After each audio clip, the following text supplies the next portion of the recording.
Right, are we going live? I think we have video feed live right now. Alright, sure.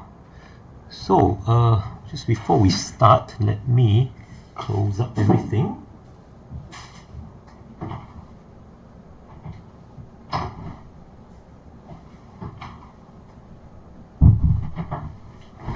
Okay, apologies. We are now in a better condition, I guess. So, all is closed up. Anyway, good morning, good afternoon, good evening, everyone. It's Yukikaze here, and with this stream, you know what I'm here for. Right now, whatever you have displayed in front of you, it is what we have right here. So today is, let's see, 20th February. It's going to be the 21st, but I'm still within the day. So it's the release date of Hololive English. Hololive, the official card game English version set for Curious Universe. Today is the official release date, so I managed to drop by my shop today to pick up the boxes that I ordered. Just 3 this time compared to the case that I bought the other time. Like I said many times before, it's not financially sustainable to go for cases each time, and I've also discovered to my horror the amount of space it takes to keep all the duplicate cards, which I still have difficulty moving. So in any case, this is the release day, so I ordered just 3 boxes this time, and we'll just quickly do a couple of pack openings. I think I might be able to go through 2 boxes that probably just about covers the normal cards, I guess, the common, uncommons, and whatnot. Maybe a couple of special cards, we'll see. The shop didn't pack my order in time, so they opened an entire carton. I got first pick out of the carton, so I kind of chose like 3 random boxes. I think was like the 3rd, 5th, and 8th boxes or something. Like I just took out a couple, dart through, and picked a few. I didn't take the ones on the top. So it's really luck of the draw. We'll see how lucky I am with any of the URs or whatnot, or maybe OSR again. We'll see. I'm going in blind. I didn't look up the card list this time round, so I'm not sure not really sure what to expect. I think though that some of the new English characters might be also released in this pack, if I'm not wrong. The ones from we already have Advent, and I mean it's on the cover, so I think some of the Justice members are in here as well. Oh look, we have a viewer already, I think. Hello there, thank you for dropping by. Yep, let me just, okay, I think all's well. So yeah, I guess without further ado, let's just talk about the cards, more about the cards in detail before I actually open them. So Curious Universe, this is the EN box design. Actually, I wonder if there's an ongoing theme. Probably not. So with the very first Blooming Radiance, we had Suisei and Kiara on the cover. Then it was Kelly and Fubuki, I believe, for the second one, which the name escapes my mind at the moment. Let me check back my videos. Blooming Radiance. Yes, Quintet Spectrum. For the third release, Elite Spark, we had 3, technically 2 characters on the cover as well. Was Miko, and then we had the Fuamoko twins. So for Curious Universe, it's interesting. We have 4 characters on the cover. So we, in this case, is Bibu and Shiori from Hololive English Advent, third generation, right? Then we have Laplace and Koyori from Holo-X, which is Japanese. I think it's the 6th gen. Correct me if I'm wrong. Yeah, the numbers get a bit fuzzy because they stopped giving them number generations and just called them by their theme. So this is the box art. I think it's very different. It's probably somewhat different from the Japanese ones, which are like half the size but just thicker. So I think they have less girls on the cover. Coming back to that, we did have, I believe Koyori was on the cover, maybe Laplace as well for the Japanese release.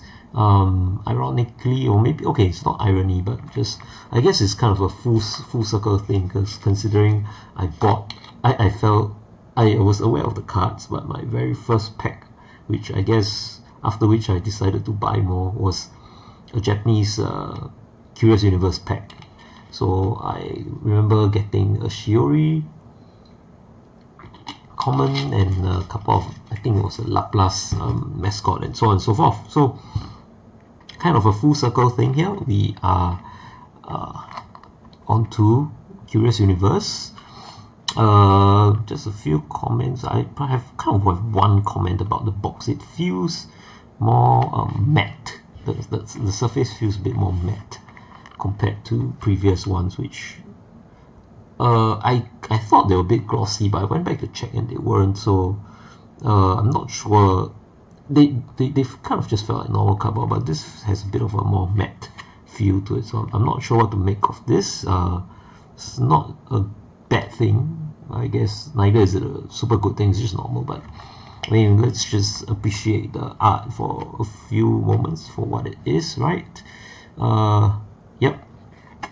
So on to the pack contents. There are no starter decks this round, I believe.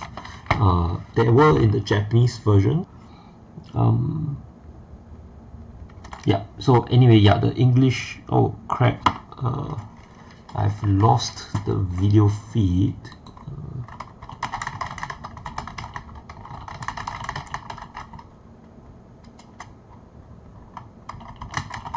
Okay, I've lost the video feed for a bit. I'm not sure where you guys lost me. But anyway, I guess I'll just kind of repeat a bit. Basically, let's skip to the live. Yep. Okay, all good now. Yeah.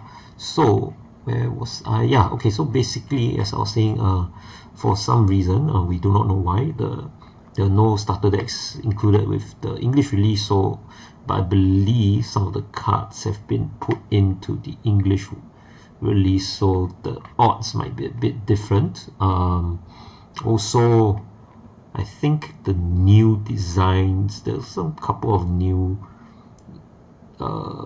like I can't remember. I think there are also cheer cards, but slightly different designs. Not the chibi ones. They just a bit more shiny, and they have some of the different art of the girls representing the energy types. I think they're released.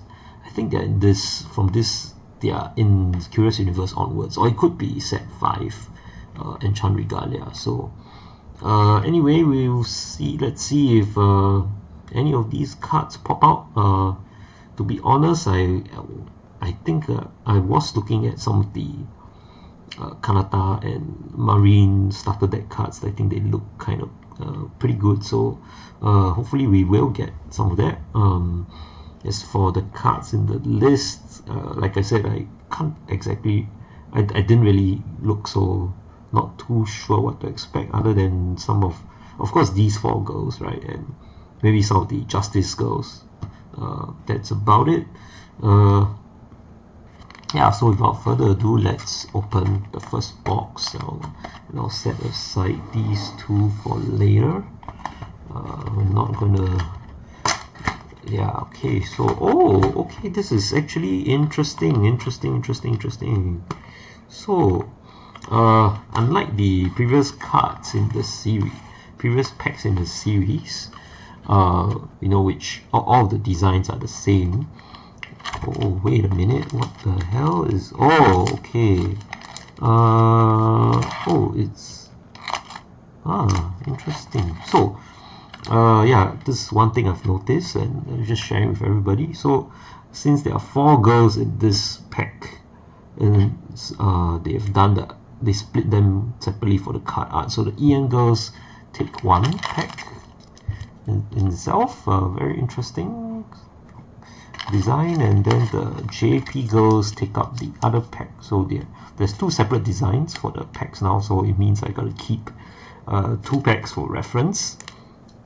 They are not packed in any pattern as far as I can tell, so it seems like people just may have been machine packed and sealed into the packs and then hand packed into the boxes or something. There's no particular pattern. I thought it was like literally alternate, so I'm not too sure what to make of this. But anyway, without further ado, let's open the pack very, very carefully. So I'm gonna cut this.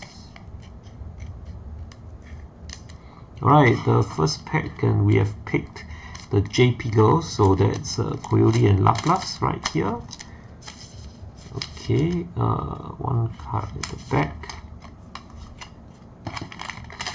So guys, are we ready for the card reveal? Drum roll. Okay, let's go.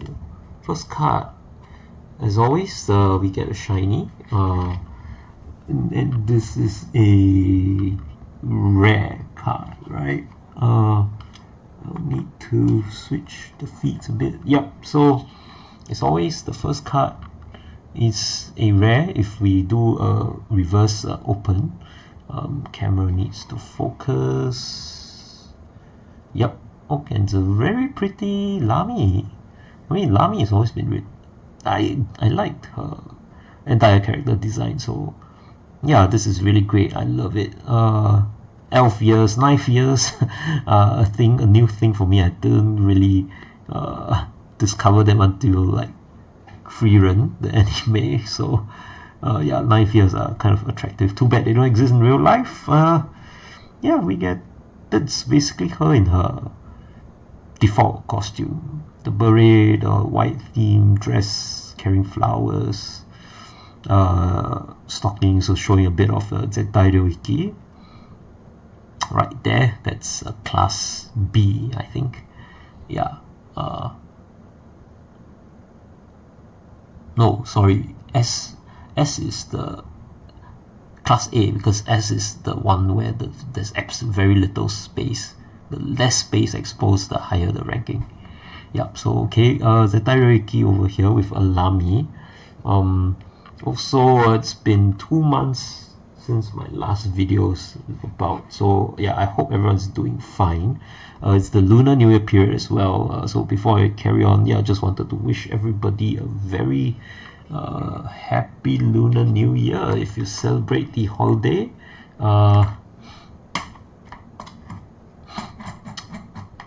And if you don't, I hope you've had a good break the past few days if it was a public holiday in your country. As for the Chinese, the Koreans, the Vietnamese, and whoever else celebrates it, yeah, happy holidays. I hope it has been a season, again, a good season of reunion, joy, and time spent with your loved ones. Yeah. And yeah, as with, my New Year wishes, have a great year ahead. This is the year of the horse. Yeah. Good health, good progression in your work and studies, then what have you. And yeah, anyway, next card is a power card, and it's all of Gen 2, including Xion. Were there always 4 people in Gen 2? There were 5. Oh yeah, okay. All of Gen 2 after Aqua's departure. So, yep, this is a Gen 2 card. I don't think I have this, so there we go. Card number 3. Okay, so yeah, as I was saying, some of the Justice girls are featured in this list. The set. So this is Laura Pantera, our girl from the Romance Empire, basically Italy. Yeah. Right, so Cat. She is a panther girl, super good at drawing. Is an artist. Was an artist in a previous life before she came to Hololive. Is still doing art, I think. And yeah, this blue thing here is a mascot. This is the Chatino or Chatini in plural, I think. Yeah, I love the Chatino design for some reason. It's extremely cute and appealing to me. And there's also the whole law that we are all like sharing one brain cell. We are figments of our imagination. By right, we can't talk, but we are sentient and we have minds of our own. And the running joke is that we keep asking her for jetpacks. I think probably came up from one of the early streams, and it's just stuck. So yeah, I guess the jetpack thing just keeps coming from time to time. Oh yeah, also I think it's not very common now, but an early joke was that we cannot recognize her when she doesn't wear her beret. So in a model, 3D model, her beret can be removed, and after that we don't recognize our mama. Yeah, so that's Rauda for you. She is one of my, actually, yeah, the 3 out of the 4 Justice girls I kind of like, I guess. Like, I mean, I have a preference for. Rauda is of course one of them. I guess it's partially the Italian accent, which is very interesting, and the other thing is her voice. It's kind of raspy. It's for some reason it's appealing, like at least in clips, right? Like maybe if you hear it for longer might be an issue, but yeah, in clips is fine. Yeah, but apparently I think she was kind of faking it. Like, okay, maybe not faking it, but she put on the rasp as part of the character. So and it has. I'm not sure if it's linked, but yeah, apparently it was hard on her throat, and she had, I think, the vocal cord nodules, growths, I think. So she had them removed, and now she sounds smoother, silkier. Like it's so there's it is still husky, but the rasp is gone. It's kind of disappointing, but I mean, it's for her health, right? So whatever works. Still happy for her that she is healthy, and yeah, she is still her. So it is what it is. We will still enjoy her content as a Chatino. Yeah, and I bought the the plushie for her birthday merch plushie. So yeah, super cute, super talented. And let's see if we have any other viewers. Not for now. Okay, meanwhile, card number 3 is okay, it's a card representing Advent. Need to flip back to that. Hey, why is it not working? Okay, yeah. So it's a card featuring Advent. So Bibu, Shio, then the twins, Ramoko twins, Shiori, the novelite, kind of like the geek of the group, I think. Like, she is really into a lot of esoteric knowledge. Bibu is the gamer geek. And then we have Narissa, the singer, all-round, very talented girl. Not sure if she's the leader. It feels like she is. So again, correct me if I'm wrong. We've also reviewed the rest of the cards, but let's pretend I did not see them. Who is this? Oh, okay, so it's Subaru's mascot, the Subaru duck. And for some reason, she's also been identified as a duck. So even though she doesn't really have a bird motif, but well, she was included in the Holotori, Tori meaning like bird / chicken. Yeah, she was included in the Holotori subunit, where the rest of the characters have. I think it's really because of the duck, and I guess she can sound like one when she's boisterous and hyper and all. So I think we'll get Subaru in this deck. So anyway, Subaru with lots of stars, looking kind of Soviet-y in a sense. Also, yeah, a very cute mascot character. And that's that. Then we have next one. Okay, Laplace. This is her first. So I think it's still in her debut costume. I'm not super familiar with her. She's excuse the yawn. Yeah, she is supposedly the executive of HoloX, like the leader, the boss character. But I think the real leader is actually Louis, because she takes care. She's like the motherly character, takes care of the rest. So anyway, Laplace right here. So her design motif is, you know, basically lolly body, huge horns for some reason. I'm not sure the lore behind that. She acts quite like a brat. She has a very youthful voice as well, and more recently, I guess she's making a lot of like sexy yabai content, or somewhat degenerate, I would say. I can't remember if I said it in the last streams, but yeah, she had this thing where Nerissa and Fuamoko were play acting, abusing her verbally, like, you know, in the sensual kind of way, and Nerissa did a really good job with the Japanese, you know, so and simulated slapping. Apparently she slapped her own thigh or something, instead of course it was presented as slapping Laplace's ass. Fuamoko didn't even dare to do it. Theirs were adorable. I mean, it's the character setting, but yeah, for Nerissa it was really full on degenerate ASMR, and yeah, Laplace pulled it off without getting demonetized. So yeah, very interesting character. Don't know too much about her, to be honest, you know, like what game she's good at or what sort of content. I did hear one of the earlier videos, I think a couple of years ago, when the Kusokakis came together to perform at Riot Games, probably a League of Legends competition. So they did the Baddest. I think it's not a KDA song, right? But yeah, Baddest. So she took on. Did she speak Korean? Or it was only Bay, I think. So the rest of them tried English. And anyway, her singing voice is pretty interesting. It sounds very.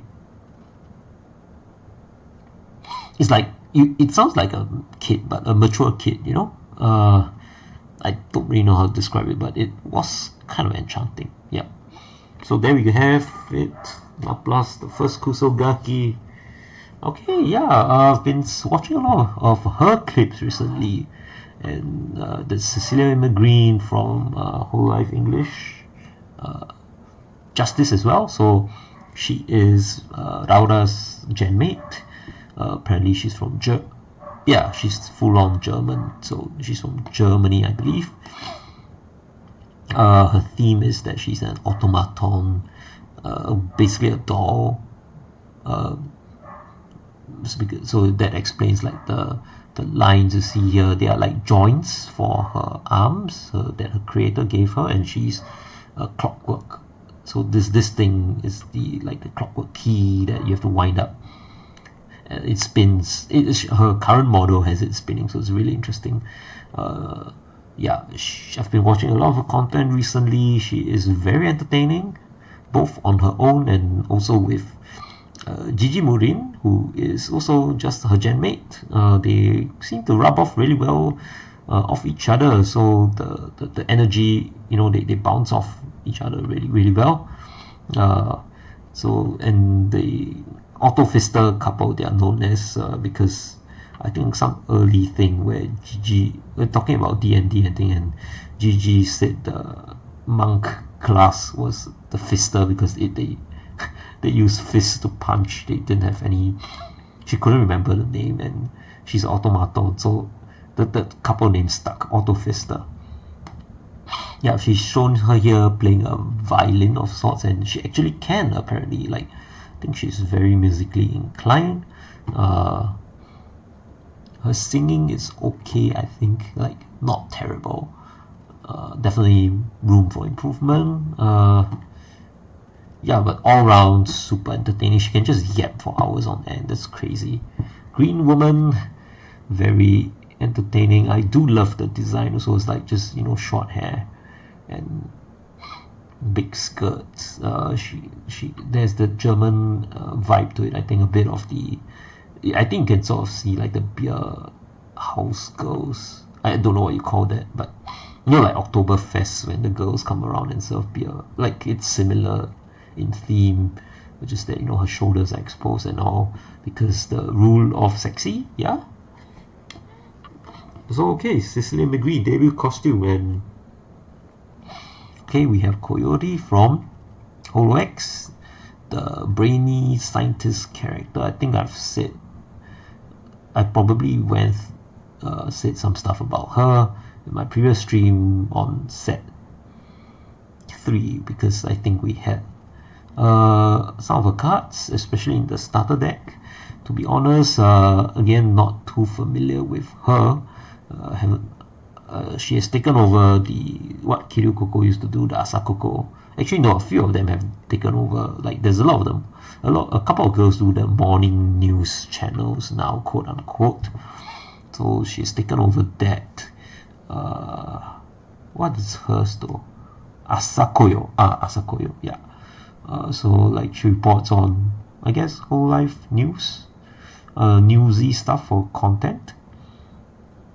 Although, yeah, with the new Holo announcers, not sure how that gels in with everything. Then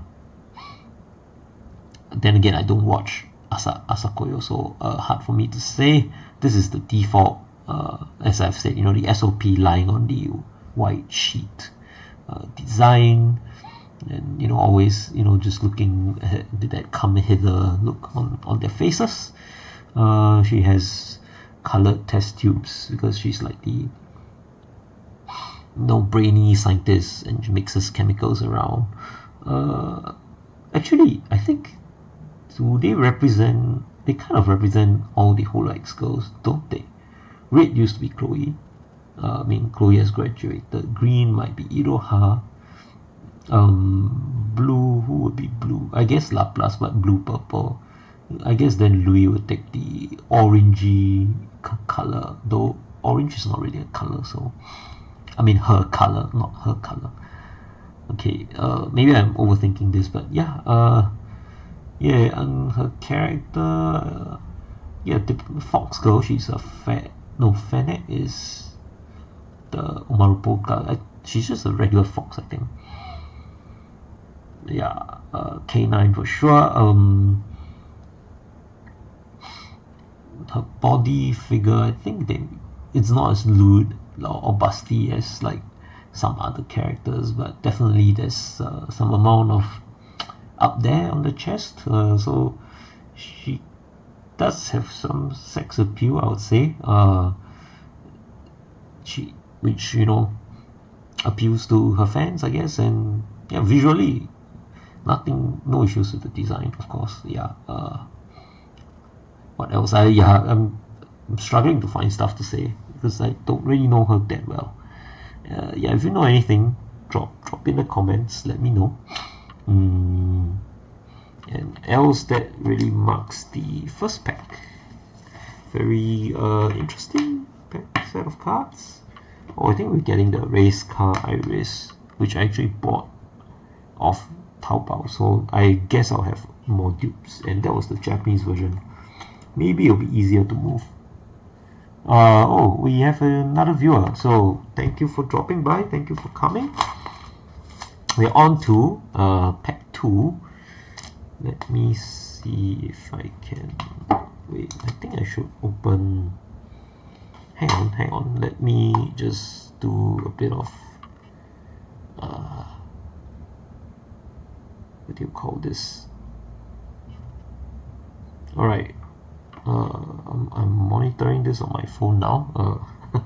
Okay, I can see chat now, so let me monitor the feed. Oh, okay. Thank you for dropping by. I hope you had a good time. Seems like you left. But anyway, let's open the second pack and we'll pick the English one now. So it's with Shiori and Bibu.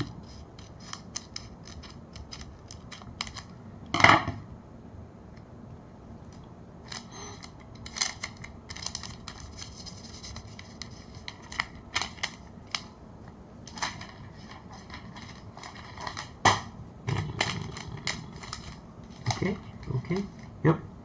So we have a white card here. I'm willing to bet that it's energy. Wait.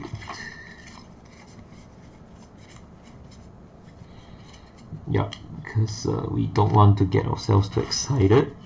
So let's see what we have. First card, Muna Hoshinova, second bloom. It's been a while since we've seen the Muna card because her last cards were in, I think, set 1 or set 2. So okay, great, interesting release. I'm not too sure how they determine who gets released other than outside of the main line, but okay. This is a pretty nice rare, I would say. The color separation is all good, you know. Again, the UR Iroha comes to mind with the monochrome, which I absolutely hate. So I'm sorry to the artists for mentioning this again, but yeah, this is good. Yeah, this is a really cute costume. I don't think I've ever seen this anywhere. So she has like military-esque epaulets, fluffy, not fluffy, like, you know, the tassels, the epaulets with the tassels, all that. Little cute dress. Of course, it's the setting is kind of SOP as well, because, you know, it's on stage and performing. Nice cute little hat there. Looks almost like a button that I could press. So yeah, that's that for Muna. Okay, sorry, just have to. Okay, yeah, welcome back, Mr. Viewer. Please feel free to say hi. Anyway, card number 2 is Neporabo, so that's Gen 5, featuring. Why does Nene look so weird here? Okay, it's Nene on the left, then Botan, the bow in Neporabo, Botan here. The lion girl, Lami next, then Porca, the pole in Neporabo. So this is the Gen 5 card basically. Do they have a name? Council? No, Fantasy. Then Gen 4 is. Wait a minute. No, Gen 4. Both wasn't Gen 4. Yeah, Gen 4 is the Watame, Luna, Coco, that Gen. Actually, who else is in Gen 4? Oh, got to check. But anyway, Nepolabo, Gen 5. One of the last few gens that still have their full complement, excluding the sorry, not Delta, but excluding Mano Aloe, who unfortunately was graduated 2 weeks, I think, 2 or 3 weeks, or maybe about a month, less than a month, basically into her debut, because she leaked a stream of her 3D image or something before debut.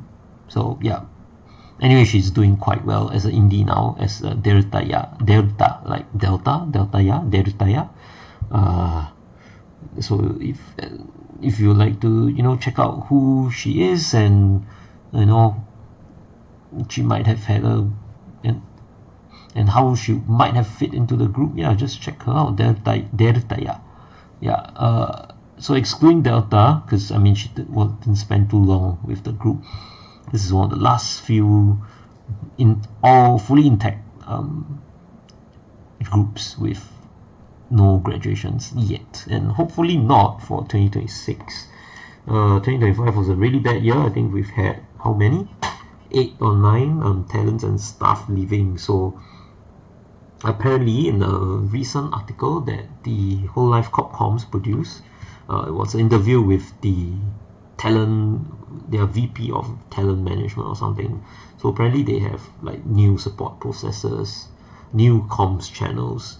Apparently there's a coordination manager or something that passes information from management to the talent. So it's not just management to managers to talent, but there's also another path in case, I guess, in case stuff gets lost along the way. Yeah, and apparently now the average manager manages only 2 talents as compared to 9 when they started. But still, there have been issues. I think like last year and also this year, similar stuff happened to Ina and Dui. I think it was something to do with the collation of the record sales or something, that so the positions on the charts were off, or something affecting the release of the songs. It was I think in both cases it was either staff error or the folk at the charting company's error or something. Yeah, but there were just issues that caused trouble. And more recently, I think Toa also complained. She booked a dance lesson. The management didn't find the instructor for her, and they kind of apparently when she spoke to some staff shifted the blame back to her and said, you didn't ask for an instructor. Then which makes it a bit funny, like who would book dance lessons without an instructor, right? Unless you kind of misheard and just heard that people want a dance studio for their own training. That's 2 different things altogether. Not entirely sure what happened. It's just my speculation. But yeah, it does show that there's some operational issues with the management still. Oh, and Ina also has some issue with her art. No, I think it's the song thing. So but she told her fans, Tomodachis, that it's all good, don't need to worry about her. She knows how to deal with companies. Yeah, and that's true, because she has she has a lot of experience as an artist, so she knows what she's doing. Yeah, really good for her. She's a resilient girl for sure. Yeah, so enough of yapping, let me carry on. Thank you for sticking by. And next card, alright, this is Hololive Gen 4. I think all the girls exist as cards. I'm not sure how to get them. I know where I can purchase them, but I think the code for the cards are starter decks. Some don't know. It might be in the starter decks that are not released in EN, but instead they just slotted them into the card pack. So I hope I get them all. And this is Gen 4. So Luna, Toa, Watame, and Kanata. Basically, only the 3 of them are left now. These 3, because Kanata has graduated. I miss her loads, But yeah, why? Because they look absolutely cute in the kimonos. Come on, man, isn't it? So, yeah. So, looking forward to getting them. If not, I might actually just purchase them to round out the collection. Okay, we have another Laplace in his default concert costume. Instead of the huge weights around her wrists, they're now like kind of like the 10 rings that the Mandarin has. Yeah, she looks very cute in this one. It's I mean, it's close to her, or it's basically her original artist or whoever did the design, right? Yep, super cute. Yeah, tomboy lolly, you know, with the shorts and all. Again, default concert costume. So here we go. So this one, don't think it's anything. Oh shit! Okay. Okay. We've got our first OSR on our first pack, on our first pool. That's good stuff. Not that I mind. I mean, not a super huge fan of Laplace, but OSR is OSR, so that's great. Laplace Darkness right here. Anything about the design? Okay, I mean the foil, the sky effects are cool, and I like that her huge wrists, sleeves, or weights, what have you, are special. I think this is spot lamination. Apart from, like you see, it's only there that's laminated and not the rest of her clothes. Not sure why, but appreciate the variance in the design. What else? Yeah, apparently she has that weird cross tail shaped thing. Not too sure what that is for the lore, but in terms of the lore, if you know, please comment, or yeah, about the lore of a tail, right? So yeah, pretty cool design. Nice long white hair billowing all over the place. So yeah, first OSR in the first pack. So okay, at least that's something. We are not going back empty-handed, unlike set 2, which didn't have anything. Yeah, didn't get any OSRs and stuff, right, if I remember correctly. Anyways, so here we have Daifuku. So that's Lami's mascot because it's a snow theme, and I think Daifuku also means like huge prosperity, huge happiness. So yeah, the bear character, very cute, very cutesy. Of course, this is for Lami. Nothing much to say. It's not a shiny, but yeah, okay, there we go.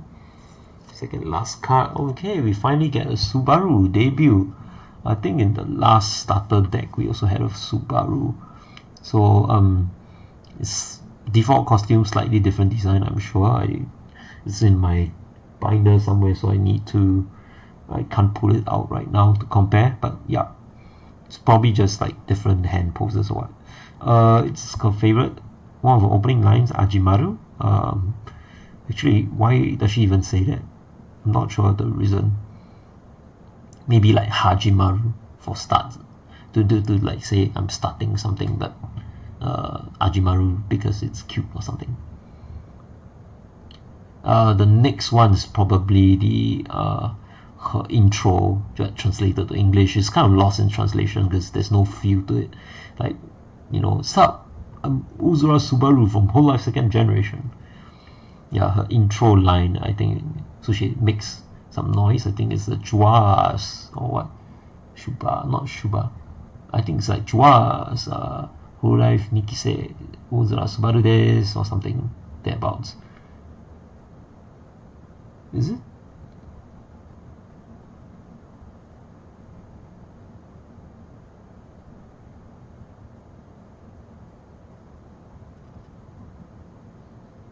Yeah, can't remember off the top of my head, but yeah, pretty sure this is a translation of her opening line. So lost in translation in English, but okay, at least you get it. Hololive fans, I'm sure you understand what this is. So okay, but yeah, she's the super happy, super hyper bright character in Hololive. So I really appreciate her for that. She is really definitely a type I character. I'm absolutely certain. So yapper and all-round entertainer for sure. It helps with bringing up the energy and getting the more introverted characters to talk. So we have another viewer. Thank you for coming in and staying. Really appreciate it as always. And last card of the pack, we have Ichijo Ririka. That she is the singing unit, the first singing unit. So that would be not Flow Glow. Flow Glow is the second unit, right? Regloss, the first singing unit, Ichijo Ririka. I think she can speak Korean. Kanade also, right? I can't remember who's the Korean. Was it her or Kanade? Anyway, yeah. If she is, then yeah.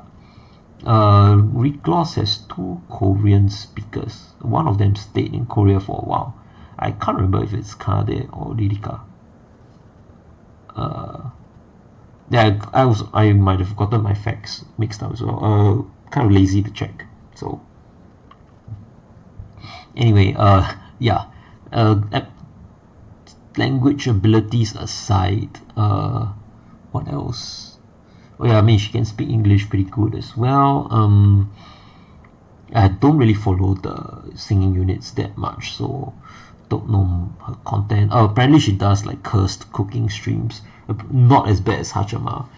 Like it's actually kind of edible, but just very lazy and extremely unhealthy. I just saw one today, come to think of it, while doom scrolling through Facebook. So it was her doing a very, what she calls, super sinful breakfast. So she basically toasted bread. She didn't use a toaster though. She just like heated it on a frying pan without oil, I think. And she kind of messed up one side, so it was super black. No, not super black, like it was dark.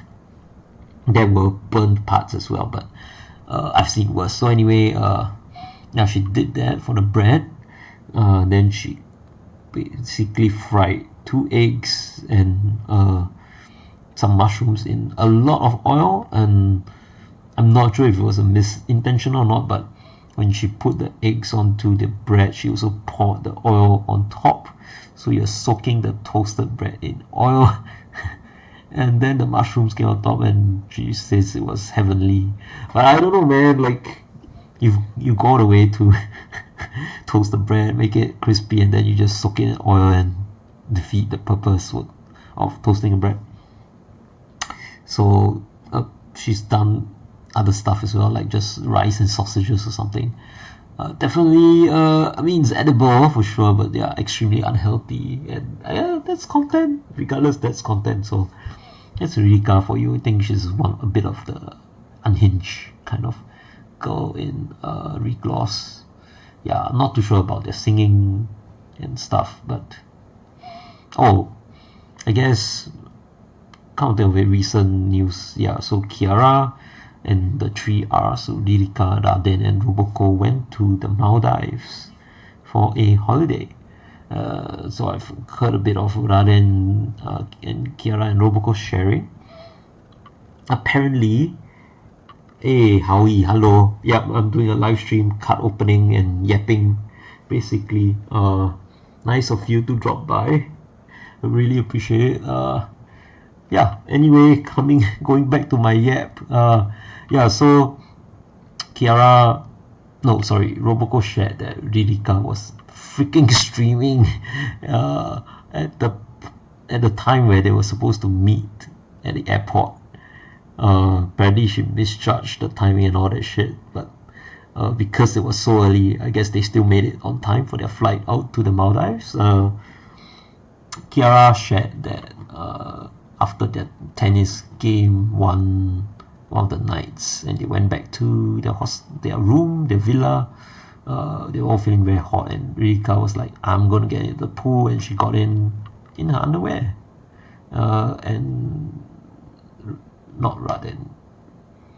Roboko followed as well. Kiara and Raden just tangled, apparently just like sat at the side of the pool. It was very interesting mental imagery. I guess when they tell these little cute stories about their life, if you follow their past lives, Kiara and Roboko are pretty easy to identify. Yeah, they have some photos of them in the Maldives. Roboco, yeah, showing their faces, but individual shots though, not the rest of the girls. I guess the OPSEC, operational security, personal security is still a big thing for them. So yeah, that's it for Lirika's debut. Let's see what other cards we get. Let me just tap out again. Okay, getting lots of couple more viewers. That's great, loving it. Yeah, you guys, please say hi. I really like to know who you are, so I'm not, talking to a wall. Hopefully, hope you're doing okay, Howie, if you're still there. I know it's pretty late, but I am a night owl, so that's that. Pack number 3. This amount of yapping for how long have I been streaming? Maybe I'll just do a box. Maybe I'll just do a box instead of 2. Oh shit, it's been an hour. Yeah, and I'll get to the other boxes over the weekend or something. Anyway, card number 1. Oh, okay, we're getting a CC rare card, shiny. So this is her in a tea party. Did she say she likes tea parties in the debut? I don't remember, but yeah, okay, CC having some tea and snacks. Multilingual. She knows German, English, I guess now a bit of Japanese. What else does she know? Oh, I think she can speak French. Yeah, okay, fair enough. Multilingual. Very pretty cute design, all in. I mean, usually the rares at this level, I don't have any issues with how they arrange the gloss and all that. So, yep, all good. Then we have the Yukimin. This has to be the Yukimin. Yep, I'm right. So that's Lami's fan club. Basically, what her followers are called, the Yukimin, the snow people. Didn't know they were this cute, like basically cat-eared snowballs, right?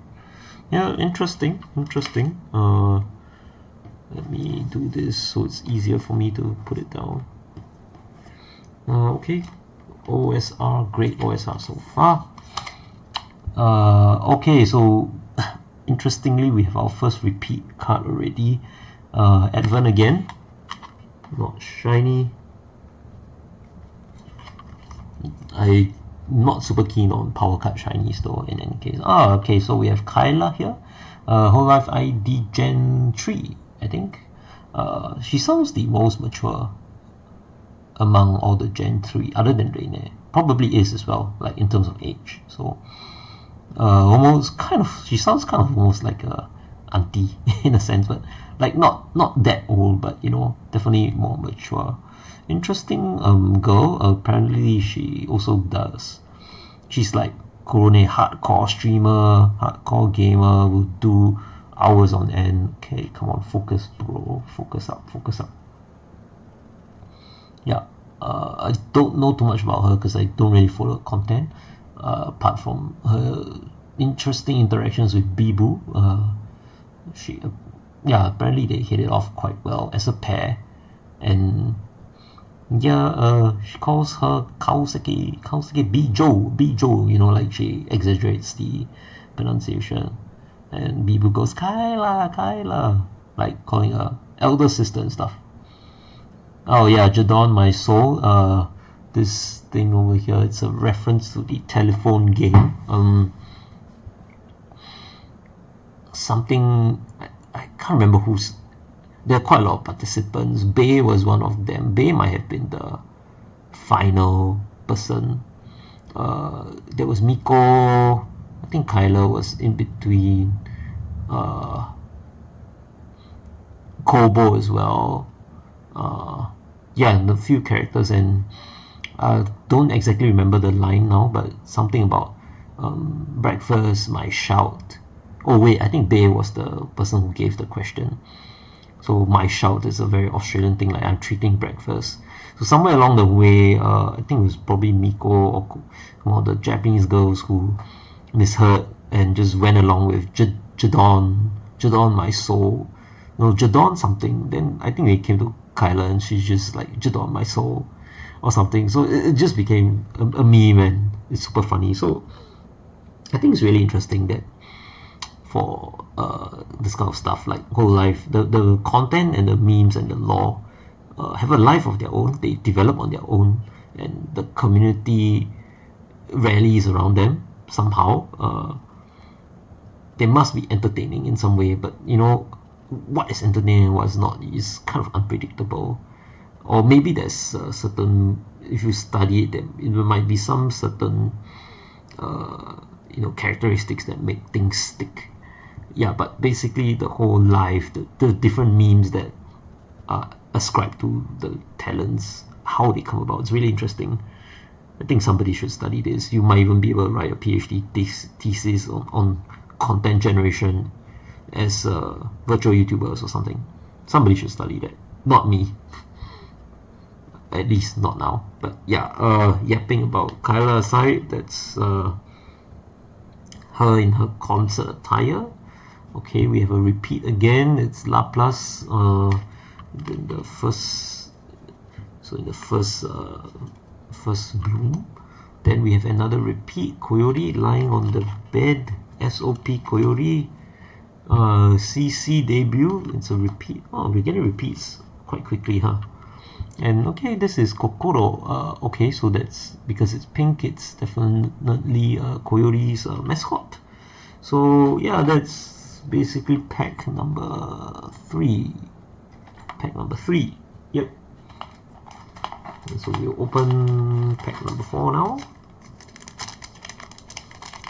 Again with the English packaging. The Holo Ian girls, Bibu and Shiori. I wonder when we will see them. Getting a bit thirsty as well, so let me grab a drink, a sip.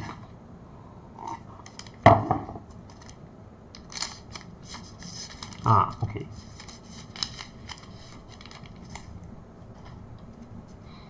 So let's see, first card. Oh, okay, it's Raden-san, Jufute Raden. Also from Regloss, the singing unit. She is one heck of an interesting girl. I think I've said this before because I've pulled, it's either starter deck that has a card or yeah, she has cards, some small cards that were released prior. She's super interesting. Not sure the role she actually plays in Regloss, like the vocal role, but she knows freaking lot about art and art history, or just his maybe she said she knows Japanese history in general. And I think she was in teaching or something before going down this route. She gets really excited about them. She yaps a lot when on that topic. So yeah, it's someone who knows this. She's the only person, so it's a niche in Hololive that she has filled very, very comfortably, settled in. Good for her. Very happy about that. Yeah, and I don't know too much about her other than this, and it's just interesting, and just hearing her talk and laugh and stuff is very exciting. Apparently she was also a chain smoker before joining Hololive, but she quit because of Marine. She's a fan of Gen 3's Hosho Marine. So yeah, that's interesting tidbit for you. I think that's it's probably not a no, as in the no, the art form no. It's probably not a no mask. Not no, it could be, I'm not sure, but yeah, she has that mask at her side. Again, it's a call out to her art history roots, I suppose. Kind of looks like what you'll see in a horror game also, yeah, I think. Please focus, Mr. Camera-san. Please focus. What's wrong with you? Okay, yeah. Okay. No, it's just okay, yeah. So anyway, Raden, that's the opening shiny. Not too shabby. Okay, we have Anya from Hololive ID Gen 2. She's supposed to be represent a manifestation of the Chris, a fork, a sort of dagger, curved, a snaky bladed dagger that is very present in Indonesian and Malaysian folklore. Other than that, I really don't know anything about her because I watched 0 clips of her. At most, she's like in the background of some of the other clips I watched. So I really know nothing about her other than, yeah, she speaks English really well. I'm not too sure about her Indonesian, her bahasa, Indonesia. I don't even listen to her songs, or if she's there, I'm not sure. I can't even tell. So unfortunately, I don't know anything about her. If you know something, or something to recommend, some interesting fact about her, or a video, a clip where the essence of her performance is, let me know, man. Please let me know, because yeah, unfortunately, I don't know, really zero, know nothing about her. Plus, I'm not really interested into character design also, so yeah, that's that. Then we have a repeat of Kyla in her idol costume, Jadon My Soul. Why is this so thick? It's not even shiny, but okay, it's just me. Okay, we have 2 shinies in this pack. This one is a double R, so we have Shiori here. Shiori novella, very interesting girl in Advent as well. I like how she knows a lot about things, weird stuff that you wouldn't think people know. And she is also a yapper, like she just yaps non-stop. The train of thought, there's no pauses, it just keeps running, and she can get really unhinged at times, and she has that crazy laughter, and she can be cute and she can be crazy all at the same time. Super entertaining. Her default design here is very goth. Yeah, it's basically goth, right? Dark colors. She even has like twin colored hair. Her yellow eyes, very interesting. I think King Biscuit is the artist. He made like chibi models of them, and for hers, when she speaks, her eyes shine yellow like flashlight, so it's really interesting. Very cute. Yeah, she's basically all round. She's supposed to be edgy and all, but I don't think she is that on stream, but she's just like, yeah, she is funny in her own way. Sometimes we apparently quite a bundle for her manager to handle, who has to step in to bonk her at times. And yeah, she's gotten some really cute costumes recently. I think there was like one that looks like a night dress, night camisole, where certain parts can be removed, like the outer coat can be removed, so she's just wearing like a spaghetti strapped dress, and it can change colors as well. I think there's like 2 different colors. So yep, that's that for her. Yeah, there was a pause of in me watching her clips. Like, I guess the algorithms didn't feed them to me for a while, but recently I've started seeing a bit more, so glad to come back to appreciate some of her content again. That's Shiori for you. Oh, apparently I saw this yesterday. She is hacking good at I think what's that? Smash Bros. Right? She was playing with Subaru, Raura, and Marin. I think Subaru and Marin are a bit more experienced, and yeah, they couldn't beat her at all.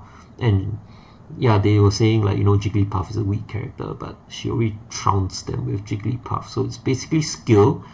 She has a lot of skill, and apparently, according to the comments, yeah, she knows how to do like edge guarding. I'm not sure what that is, but I think it's like she stays on the edge, but she knows how to recover from and not fall off, and it somehow serves like a defensive purpose, or maybe to lure the enemy down to try to fight them there.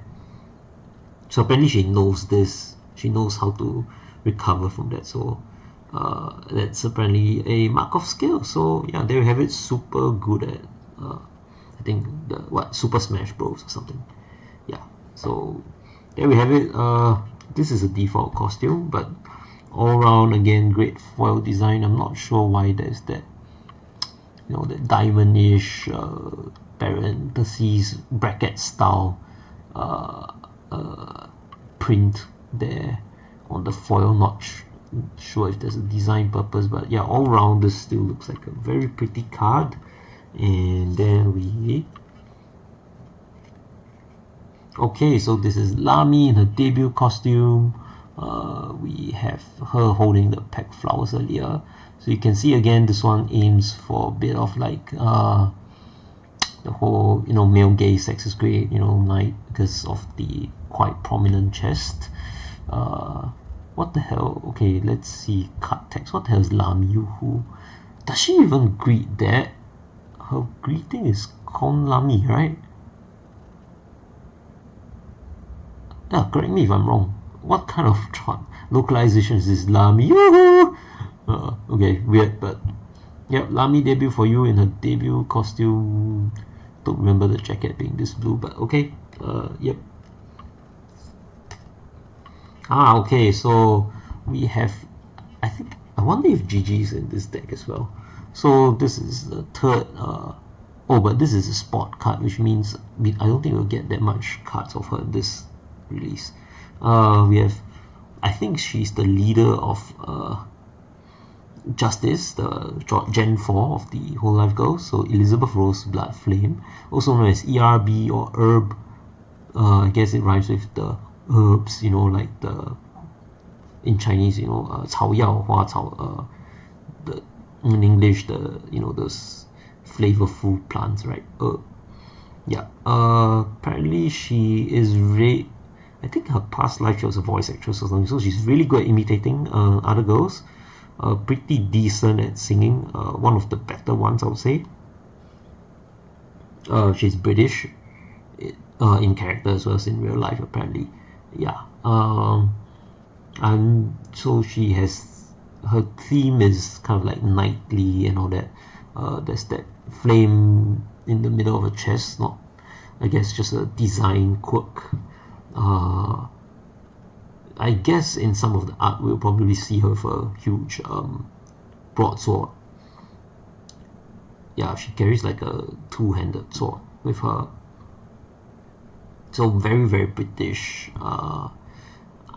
Though I mentioned earlier, right, like I like 3 out of 4 of the Justice Girls, so unfortunately Liz is not, is the last one that I like less. Just, I guess the design doesn't entirely appeal to me, and neither does the character. Of course, like I said before, I think I acknowledge her talent for what it is. She is super talented in the singing front.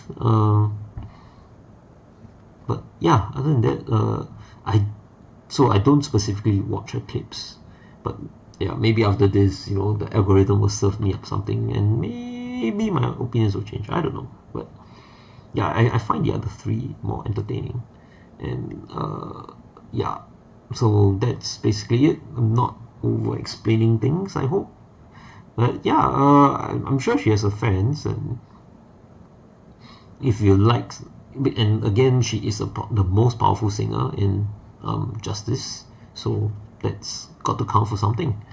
I think if you check out that Holo EN concert song that they did, All for One, she has quite a few lines there, and not the support lines, like the main lines where she gets to shine, or they pair up with some of the stronger vocalists. So yeah, check that out, and you know, see if you agree with my assessment of her singing prowess. Okay, yeah, we have not seen her at all until now.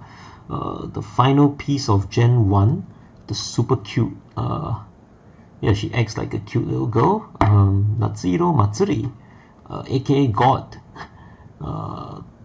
because it's one of the I think in the 3rd or 4th year of her career, where I forgot what, but basically she started saying that she was God, you know.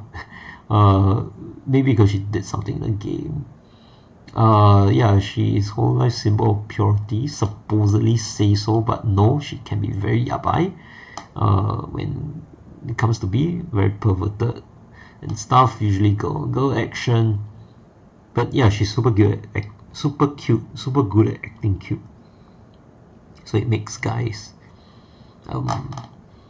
hearts flutter. Yeah, I think she's done it a few times in Apex streams.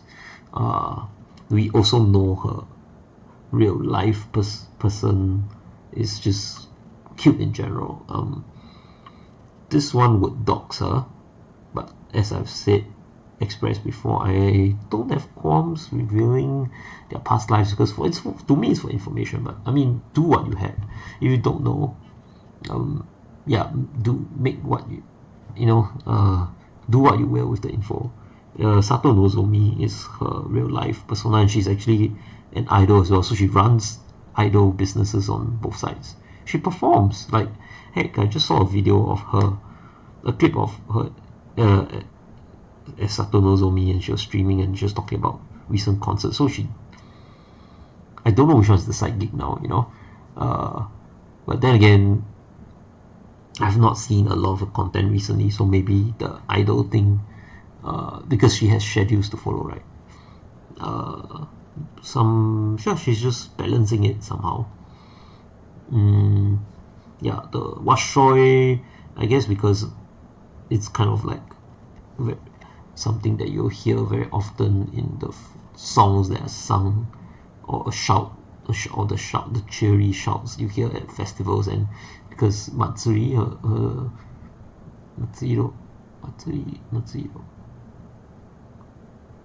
shit, I forgot which one's her surname. I think it's Matsuri. Yeah, Matsuri basically means festival itself, so that's the theme that she's going for. Yeah, so she's an experienced idol. I think one of the early days where she was showing Marine the idol step, you know, how to dance like one. She has the experience there. Super cute in real life as well as in character. Can be super yabai. She has that crazy laughter, you know. Yeah, and actually, come to think of it, she was one of the first. No, wait. Yeah, I think she was the one that led me down, that opened the Hololive hole for me to jump in. Because my friend shared this video of her rapping. It was a fan. She was just rapping, but it was the fan art. The fan work made it even better. Like, she was rapping to it was set to a J Cho song, and I just kept listening to it on repeat because it was so addictive. So I became aware of Hololive then. That was during COVID, and I think shortly afterwards Azur Lane had a Hololive collab. I didn't pay attention to it back then, but then this clip and probably some others in between. Cornell was also one of the early ones that I listened to, and yeah, I just fell down the rabbit hole afterwards. So finally we're getting a Matsuri in this set 4, and I think that completes my entire Gen 1. I have all the characters now, including, I was holding back on buying Matsuri cards. So Gen 1 Fubuki, Hachama, Matsuri, no, Roboko was Gen 0, or Aki Rosenthal. Who's the last one? Mel, I think Mel is Gen 1. So yeah, we have all of Gen 1. Okay, let's check out the last card. This is another Lilika card. This is a First Bloom. I think I have the Japanese version of this because I bought that Curious Universe card. So she looks very fierce here, dominating almost. No, she has that disapproving look on the face. So yeah, nothing much to say about design. Very interesting. Oh, that yellow, the green highlights around her though, that makes it interesting. I think without that, it just looks normal, but the green draws your attention to her figure, her presence on the card. So pretty good design call. because her hair is kind of like reddish, so green is like the opposite color. Great choice there for sure. Loving it, loving it. And how's everybody doing? We have one folk left. Thank you for staying, whoever you are. Excuse me, just get a sip of green tea. Stay hydrated, guys. It's hecking important. Okay, we are on 1 hour 15. I've lost track of the number of packs. Feels like it's only, oh well, we're not even halfway through. It's pack 5. I guess for first packs we always have a lot to yap about, so pardon me. First card, let's go. Ooh, it's a Fubuki. Was not expecting this. Thought we already done with all her releases, but nope. So we have a Fubuki here. Definitely looks kind of like a wedding dress, less sans the veil. And she's carrying flowers as well. And we have that Lami card earlier. I wonder if it's like a theme here. Come back, my precious one. Yeah, so again, my question is, how do they decide who gets to be in the releases apart from the main girls that are already planned? Like, why is it Fubuki? Why not, you know, okay, not Rushia because she has left the company. Why not like Marine, you know, Hosho Marine, or let's see, a very obscure, or Aki, you know, like some of the less popular girls, Hajime, you know, Todoroki Hajime. Why not them? Because she wasn't even from Blooming Ravens. She's from like the second set, Quintet Spectrum, so it's not that far off. Yeah, just curious question. Definitely love the design. I mean, white on blue, and she still stands out from the silver, and it's Fubuki, so why not? So okay, nothing of a note here. Okay, we have Ririka in her idol costume now. The regloss performing uniform, I guess. So with short twin tails, apart from long hair, so this interesting combination. Then we have asymmetry with one sleeve and one sleeveless arm. Yeah, okay, yeah, so struggle meal. So I guess that's what she calls her meals. All the cursed, unhealthy stuff, but it's fast to make and it's cheap. So maybe it's from, I think could it be from her days as an undergrad or in uni or something, you know, where she just survived on those meals because she was poor or something. I don't know, but yeah. There we have it in idol costume. Subaru carrying a doll. I think this is 2 different costumes. I mean, this one is like the student-esque one. Shigure Ui is also hecking entertaining, and I love her voice. Very soft and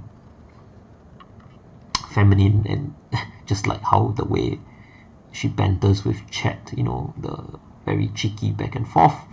Yeah, check out Shigure Ui too, guys, if you have not. She's hecking entertaining as a VTuber, and this Singaporean YouTube account, Yura, uploads lots of her clips, translated clips, so bless. Shout out to Yura, cheers for translating Shigure Ui content, even though this is a Subaru card I'm talking about.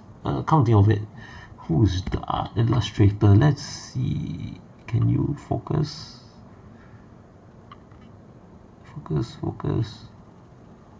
Oh yeah, hey, check it out. Illustrator Shigure Ui desu.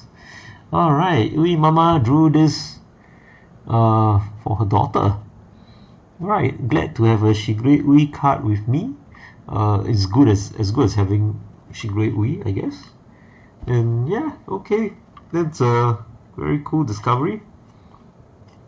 Okay, we have another double R here, and this is Nene from Gen 5, right? Neporabo. So we have Botan already, so this basically completes all of Gen 5. the existing members of Gen 5.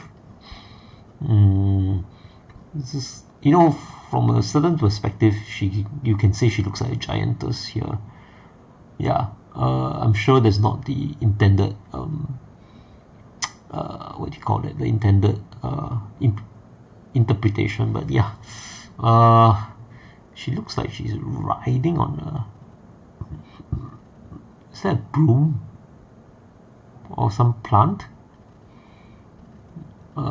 Yeah, and the carrot there, it's her fan club, right? The ninjins. We are all her husbands apparently. So I'm not sure what she's doing here. She's pounding on some cake or something. No wait, she's pulling a onion or turnip out of the ground. It looks like that. Wait, the ninjin could be the mascot, and then the fan club is this brown characters here. I forgot what it's called. If we get a power card, we would know. She has that. Okay, so in this case, her face is a little rounder than normal, so adding to adorableness. And I think this was the. Oh yeah, originally her design was more Chinese. Because the twin hair buns were done up in a very Chinese way, just kind of like Chun-Li's hair buns, but somewhere along the way it was changed. The Chineseness was removed and the hair buns remain, because they're part of her design, right? And of course she has other designs that don't have hair buns anymore, but yeah, we were talking about this adjustment. So the hair buns remain, the Chineseness was removed. I can't remember why. Was it because of antis or some issues with Chinese relations and some such? Because originally, right, it's not like Momo, Suzu, Nene, Tao Ling, the Peach, Belle, Nene, and she had a bell around her neck. Just kind of like it was just a lot of Chinese motifs in her original design, but yeah, that was swapped out. I'm not entirely sure the reason. Like I said, it could be some foreign relation thing that spilled over into the creative arts, but yeah, I am not 100% sure. Let me know if you know. Stream is still. Whoa, whoever is staying, thank you for staying this long. Oh my god. Okay, this is a plain looking card, but it's significant because it's Harusaki Nodoka in straw 3 cards. So okay, I guess this is gonna be valuable for people. It has her in a one-piece swimsuit, but looking very sexy, of course, but with the figure, her upgraded figure and all that. Bless her heart, she has left Hololive, apparently living the neat life, unemployed now. So I think in her farewell she said she wanted to try something new, so I guess she hasn't really found what she wanted yet. The last update from it was from Ray A-chan, who's now Yubari Ray. She re-debuted as a VTuber. I think it was A-chan's update in December that she had spent the last few months just lying flat and enjoying life, because she hasn't really started looking for a job yet. I guess all the best to her for sure. Didn't expect to see this. It's a great touch. I thought there will only be that other Nodoka card that was with her in the office attire, but that one I have tons of. Somebody wanted to buy them but flaked out at the last minute, so those are still available if anybody wants. But yeah, this is cool. Definitely it will go into my collection. Okay, then we have Nene at debut default costume. I think this was the redesign, because I can clearly remember right at the start it was more like literally Chinese, almost T-Power-esque, and there was blue and or some orange a lot of orange and some blue inside the color. Yeah, so the redesign just changed the hair buns to like normal hair buns with flowers on them, which is a very creative redesign, I must say. Kudos to her mom. I think it's her mom for getting that out. There's no illustrator credit for this, so I think it's just default key visual thrown in. But her mom is Nishizawa Gomiri, Nishizawa 5mm. That's her creator, is a female. Yeah. Default costume there. Her theme color is orange, and she is a very cheeky girl, I would say, and that's what makes her entertaining. Laplace at debut, I think different from the spot cards that we have for sure. And I remember complaining about how weird that art there was. So this is back to normal. This is all good. Alright, as you can see, her sleeves are longer than her arms. Her hands are just about here, and the rest just kind of flops out. So it's a very typical cute thing. One of the cute elements, right?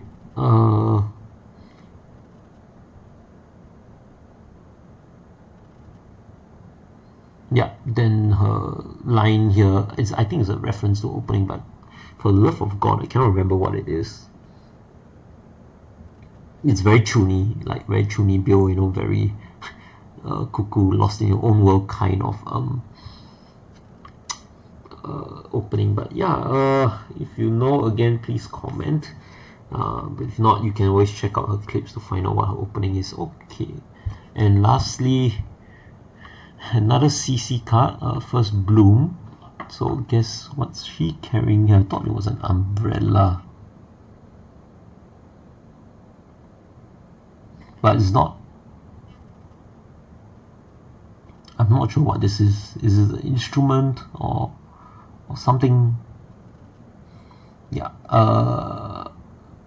Yeah. So you know, again, the whole very German-esque sleeves, the German-esque costume here expressed in the sleeves and the collar. She has that big green skirt that apparently she can remove.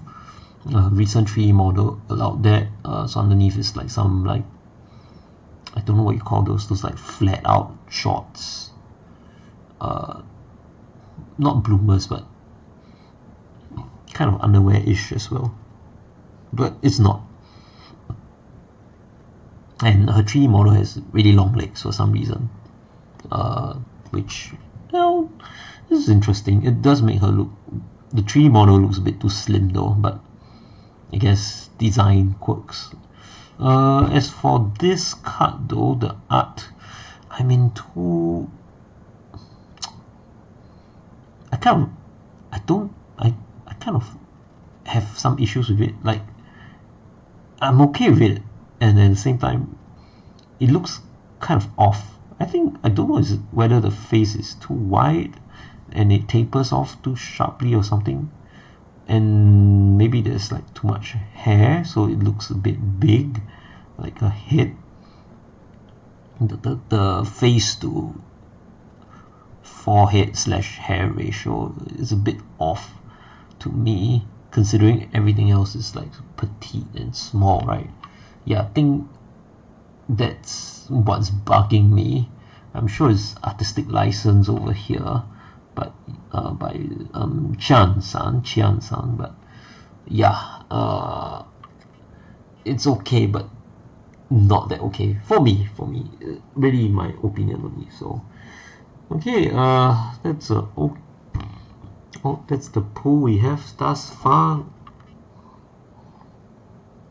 Not too bad, I would say.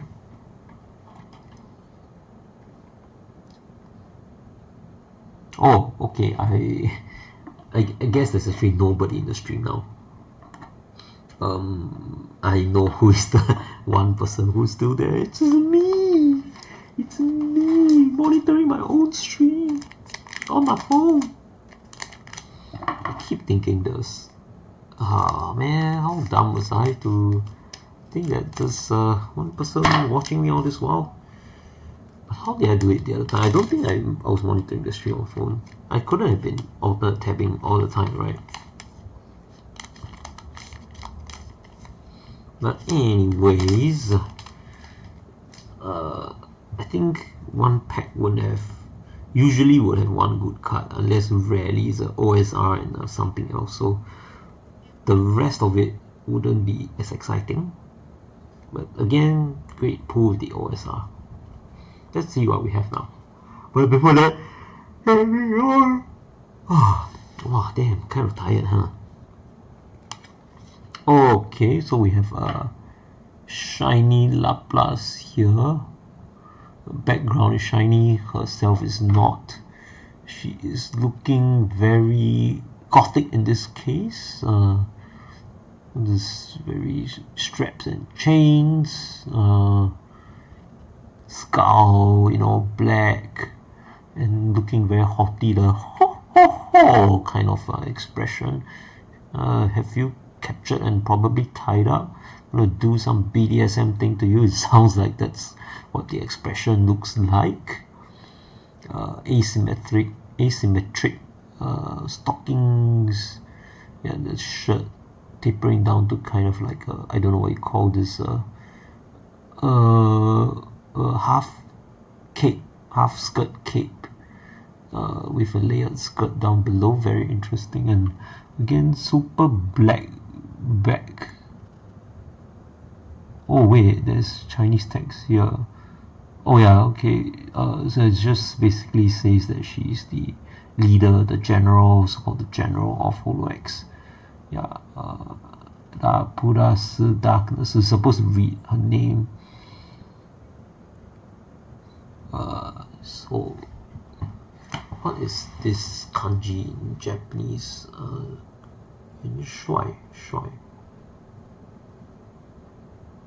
So sweet. I think it's so sweet. Because basically in the military context it means general, but I guess in this case it's kind of like what do you call this, like leader slash president. So yeah, very interesting design there. What else can we see? That looks like a planet and stuff on the other side. Planetary system. Not sure how random it is. Okay, there's English around. Oh no, I'm not sure what font it is, but yeah, let's see what's on this side.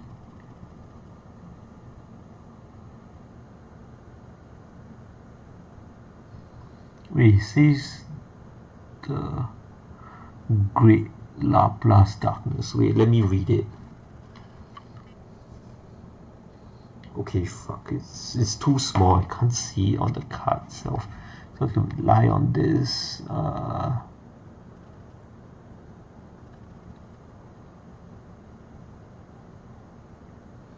Something of the Great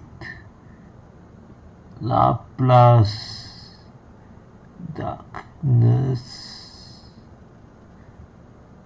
something. And can we see what make out the text here?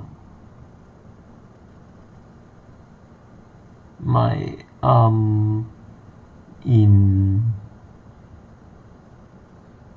something flat. Yeah, I mean, I know she's flat. Flat chested. Okay, yeah, don't know what else is in the ring around her. But okay, it's interesting. Card number 2. Oh, we're getting a Lamy second debut. Looking very cosmic. Blue skirt, white top. Definitely looks like she's on a date with you, maybe a picnic date. And this is a night view. She looks like she is crying, but she's not. Maybe she looks pensive, like she has something to say to you. It's definitely something. It is a classic image, I think, in those dating games where you bring the target the girl that you want to romance out. Then you get a scene like this. Maybe not at night, but yeah, definitely I feel like that's the inspiration. But I could be wrong. Let's see who drew this. Rin Yu. I don't know. That is that a U? I'm bad at katakana. Yeah.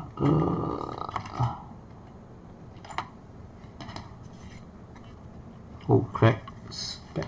Yet too much spat on the card. I hope it doesn't. I hope the rot doesn't start from this card. Okay, so we have Darden first.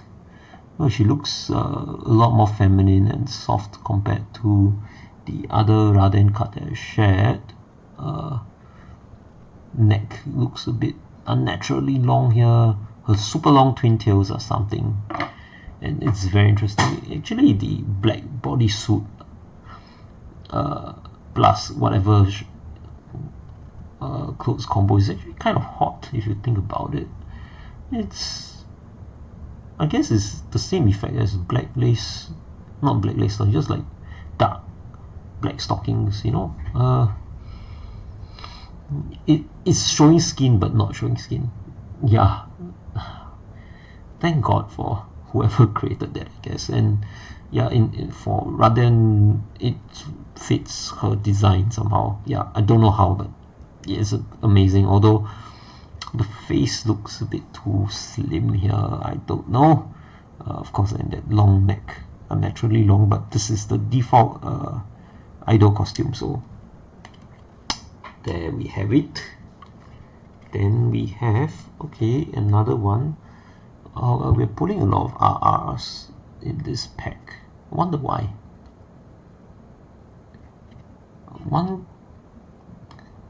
One box is like what?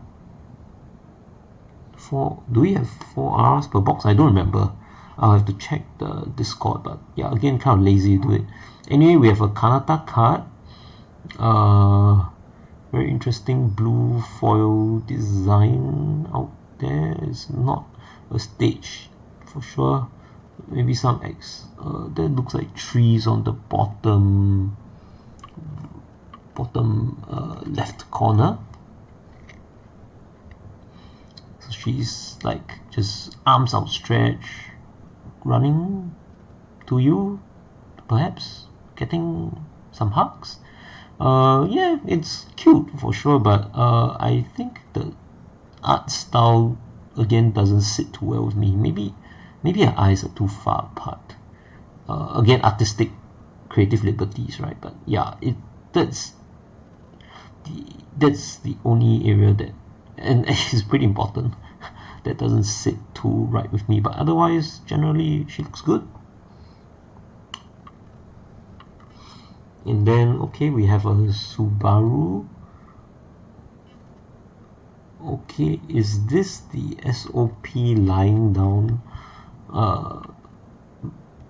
card? Just that for her is way different, like she's lying down on some mats with books and stuff all over. I guess the imagery is supposed to be like summer, cramming for school, doing homework, and she's sick of it, she's bored, so she's like, I'm just gonna lie down and sleep and not care about my studies or something.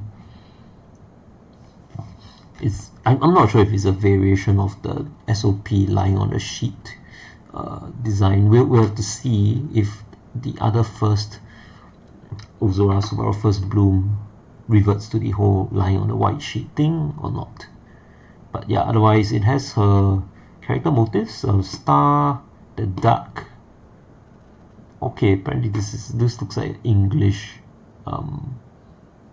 textbook. Good morning, Subaru, but I'm sleepy.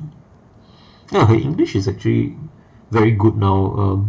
It used to be worse, but she can actually in simple English words to replace some Japanese words. Not completely broken, like she can actually hold a decent conversation. So I mean, English lessons, I guess Hololive sponsored English lessons are definitely helping her.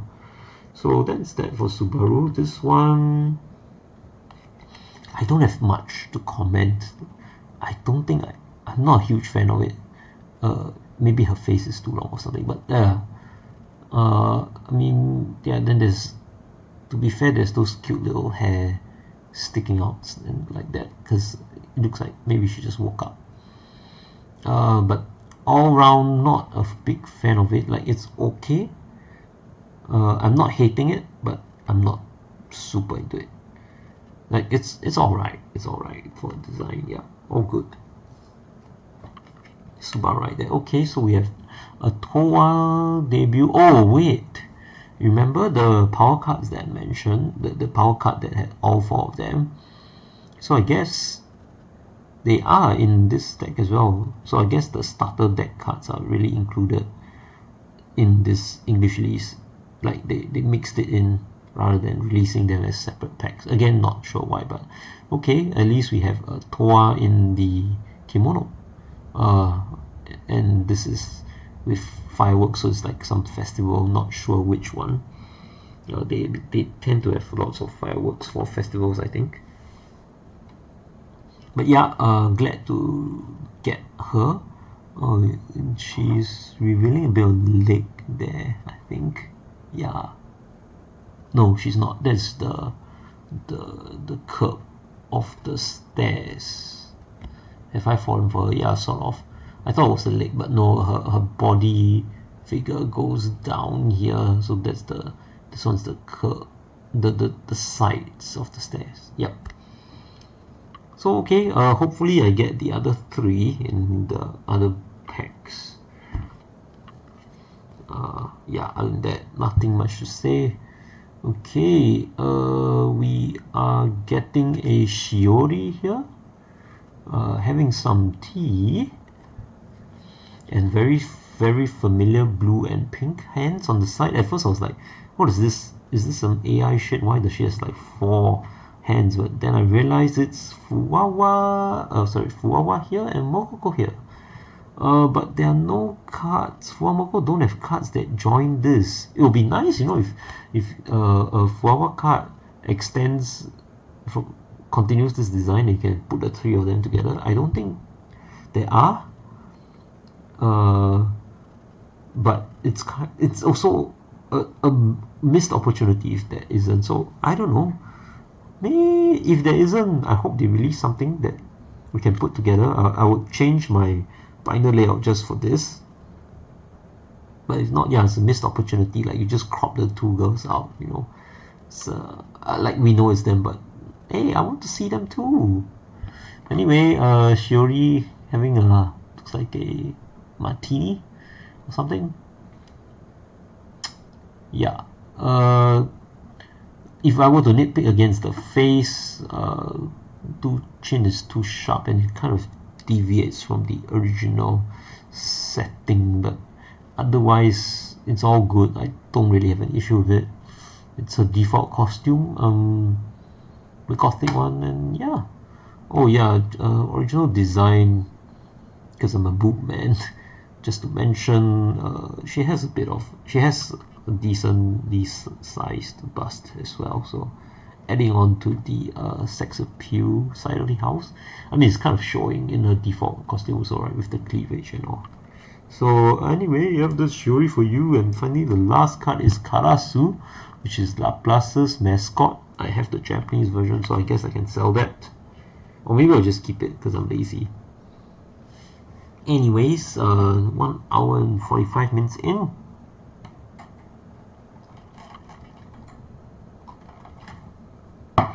And we have oh damn, we're only halfway through. Okay, let's see how we go.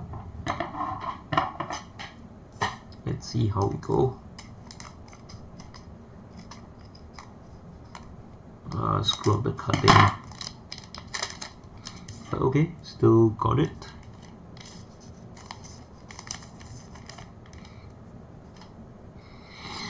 Right, so what do we have here? Boom! Oh, it's a Kanata shiny for some reason. I'll hear you out. Yeah, I wish you were still around to hear us out. Her eyes look kind of dead. Like, you know, it's the hypnotized eyes look. Almost, you know, it feels like that. So, kind of strange, but otherwise it's a nice design. I love the colors. Yeah. And again, I miss Kanata for sure. Hope she's doing well out there. Yeah, apparently she is. Based on the last update, I think it was Coco in last month in January. I think it was December. So she met her out for lunch. They had it was a Michelin star restaurant, I think. Yeah, and then they had a couple rings together, her and Coco, because they were very close and they used to stay together. But Kanata lost a ring, so they bought another one. Kanata also proudly showed off some credit or debit card that she has, but the card limit was actually very little. So one more step to becoming an adult, I guess, financial literacy and all. But yeah, based on what Coco said, or rather Kason, she has been doing okay since she graduated, so happy for her. Second one, so we have a CC First Bloom. So it's still her in a default costume. We can see, come on, focus. Yeah. So it's a default costume, the exposed upper body, sleeves and all, big skirt with a bit of the musical score and a gear motif because she's an automaton on that. So she's holding some sort of like a spear or lance type weapon.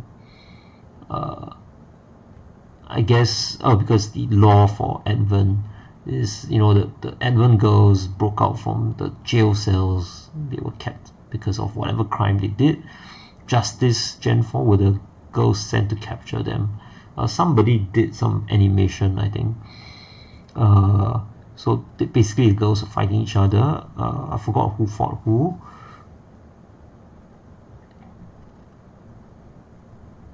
But yeah, that was a great one. I think it's on YouTube. You can probably find it somewhere. Advent vs Justice animation fight or something. Yeah, this one is not original art, so am I being really picky today? But yeah, again, face looks a little bit off for some reason.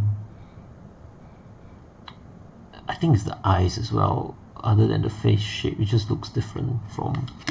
Let me see if we can easily reach a CC card. I think the first CC card was alright. No, not this one.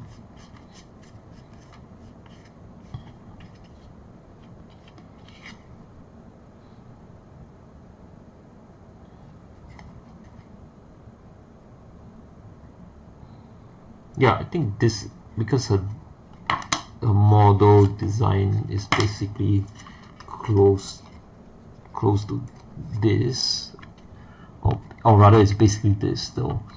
This looks a bit different. Let's try to get the camera to focus, please. Yeah, you can see the difference, like excluding the smile. Let's drop the smile out.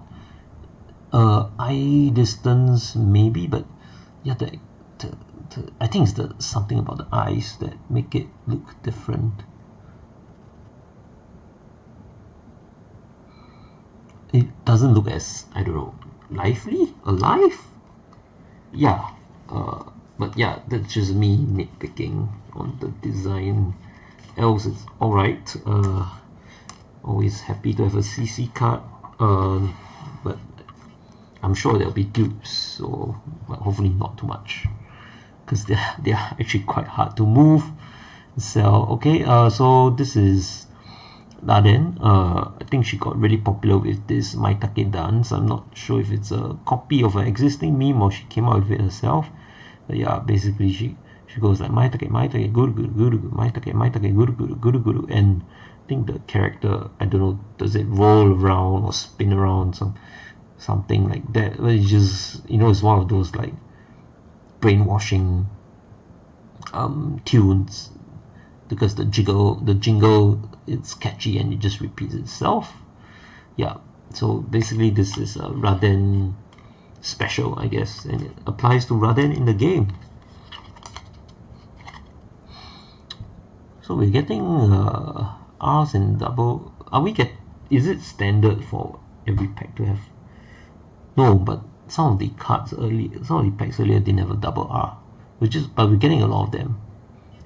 Anyway, this is one for Raden. Again, concert costume. Okay, I didn't know she was wearing shorts and tight stockings underneath, and this on top of her black bodysuit still. So all round she is dressed like that. Interesting reference. Maybe I should send this to my a cosplayer friend I made recently who did Raden in a dance. I actually have that video on my channel.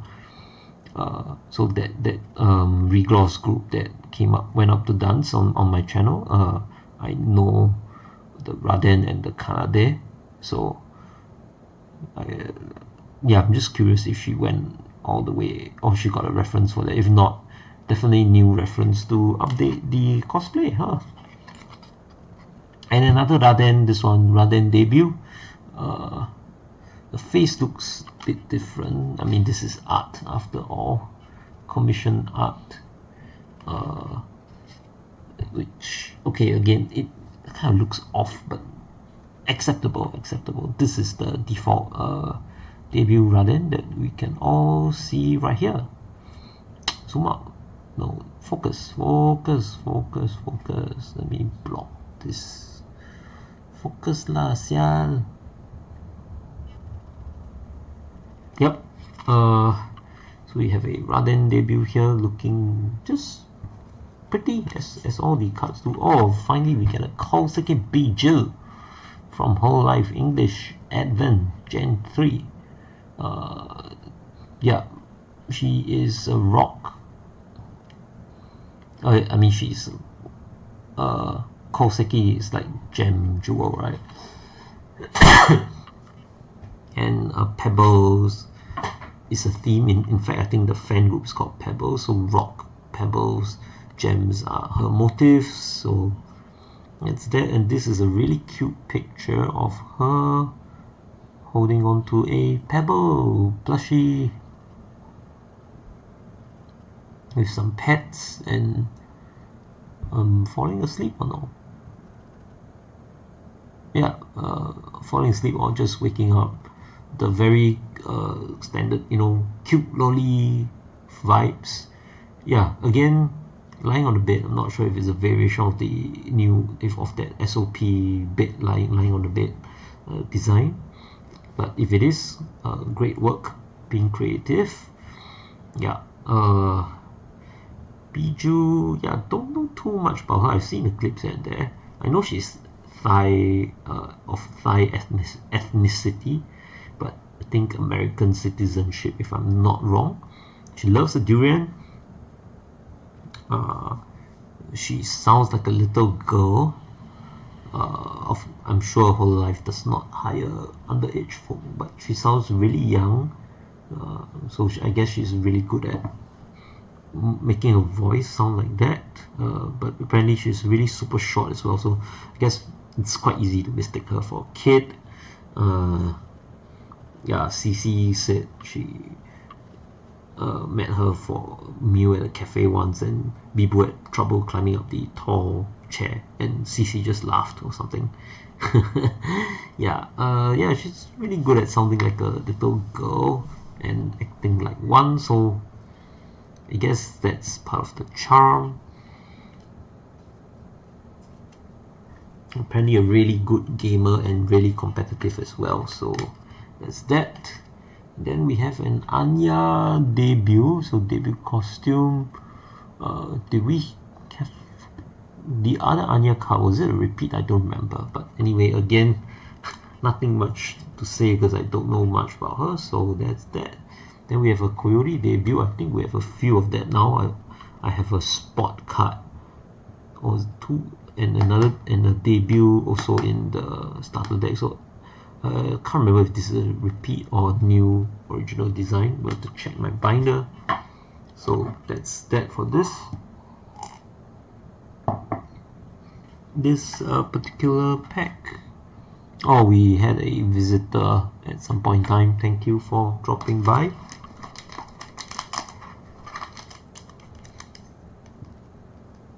Okay, I'll just carry on with the packs.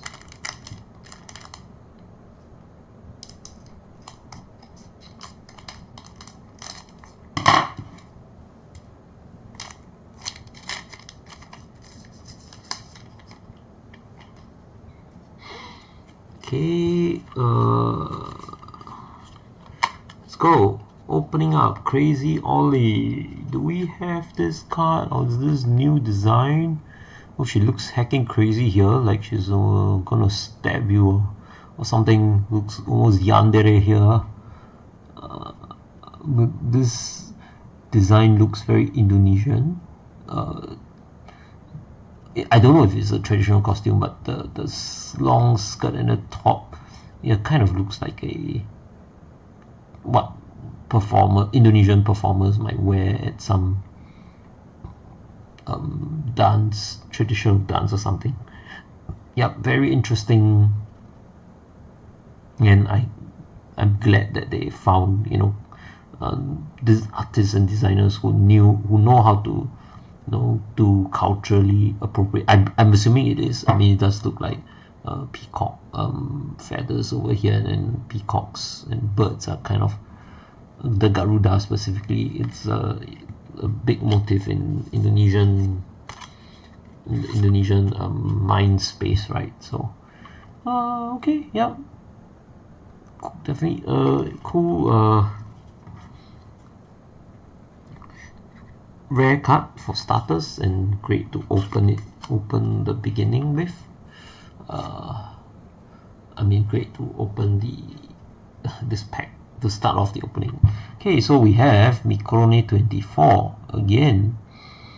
I can't remember if it's the same as the other Mikrone 24 in terms of the power, but apparently it's really popular. I think it's a useful card in the game because I've had people asking me for it. Well, I'm collecting this one first. Any extras, we will see how we go about that. So draw 2, roll dice, review. Oh, so it allows you to add more cards. So I guess people like power cards that allow you to draw more. Yeah. So a different Mikrone 24, I think, from the earlier one. Unfortunately, it's not the signed one, but still looking good. Very cute as always, the two of them. And this is a struggle meal. Okay, so yeah, this is the poor, unhealthy shit stuff that Ririka cooks. So in this case, it's just processed sausage, and I think, is that a heat? Yeah, she's just cooking like sausage, and I think that looks either is a lunchbox or like a part of a heater, or like this. Maybe it's just rice in it. I remember seeing the real life photo of this, and it just looks kind of cursed. Edible but unhealthy. Anyway, this belongs to Rika. It's a event card for her. Okay, then we have a double. Oh wait, this is S. Right, it's an S. Okay, so it's a shiny version of an existing card. Biju First Bloom. Okay, so it's her in a default costume but shiny. Okay, sure, shinies are generally welcome, and she looks just like her design. So yeah, very very pretty. Oh, okay, they even included that asymmetric crown of hers and her wing-like accessories here and here. So yeah, great stuff. Nice to have an S. Anya, so looking, she's sipping some tea. This looks very British inspired. But long sleeved top, yeah, with a apronish layer on top that leads down to a skirt, or is that a separate segment? I think she's wearing pants and stockings over it. So interesting design for Anya. Maybe after this I'll check out some of her clips just to, you know, familiarize myself with her a bit. Yeah, because like I said, I really don't know anything about her. Alright, okay, so the All of Justice is in this deck. Although I think the primary cards will be Rauda and CC. We'll probably get Liz and Gigi in set 5 or something. So Gigi Murin is from at Justice as well. She's very unhinged, super crazy, super good at not, and just, yeah, just basically her unhinged and crazy. She does barking and all sorts of stuff at the drop of a hat. She can get serious too. I think her debut song, the first song that she released, was a tribute to her dad, who appears to have passed on, and her dad apparently supported her hobbies when he was alive, you know, like buying figures and all that. So it was like a tribute to her, to him, and it's a heavy song, I would say. She has room for improvement for singing, I think, but definitely entertaining. She's really entertaining, whether she's alone or with CC or in a collab, you know. She really just, in Hokkien, you know, we say gong jiao wei, really just she just talks nonsense all her way through, and she just gets it done, man. Crazy girl. Yeah, she's Asian as well, for sure, based on what she has revealed. I think, is she Hong Kong? Can't remember if she spoke in Canto. I think she did in a couple of streams, like she might have revealed something and then people send her messages in Canto, so she's like Bay. So she's probably like Hong Kong, or just basically Cantonese ethnicity.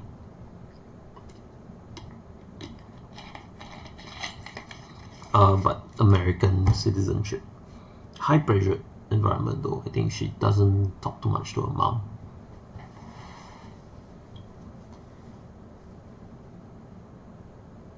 Doesn't share too much info with her, apparently. Yeah. Ouch. Okay, yep. Moving on. We have a Kawasaki Biju debut. Bright eyes, looking super cute. Bon Biju. Don't think she says Kira Kawasaki at all, but Bon Biju is her. Bonjour. Oh yeah, because like French bonjour, yeah, is the opening tagline. So yeah, we have her in the debut costume, looking cute here. Looking forward to more variations in other art. Okay, we have a Lamy here in the SOP design. One of the, I guess this will be the sexiest one for now, maybe of all Lamy cards. I mean, it's kind of like Chloe, you know, the sex appeal is, because Chloe has lots of sexy cards. Maybe it'll be the same for her, but this one's really amped up because, you know, the whole lying on bed thing and the whole come hither look again, and then she's wearing that. Basically, it's a camisole. It's definitely sleepwear underneath. You know, and her boobs are, you know, like accentuated. It would be hacking naughty if the top was not there at all, you know. It'll be appropriate even for a doujin or a hentai publication if it was only just the sleepwear. So yeah, she's definitely, she's asking for help, can't defeat the boss because there's a game console there, but there's definitely lots of sexual connotation and fantasy going on over here. Yeah, so in this case, the lying on the SOP lying on bed card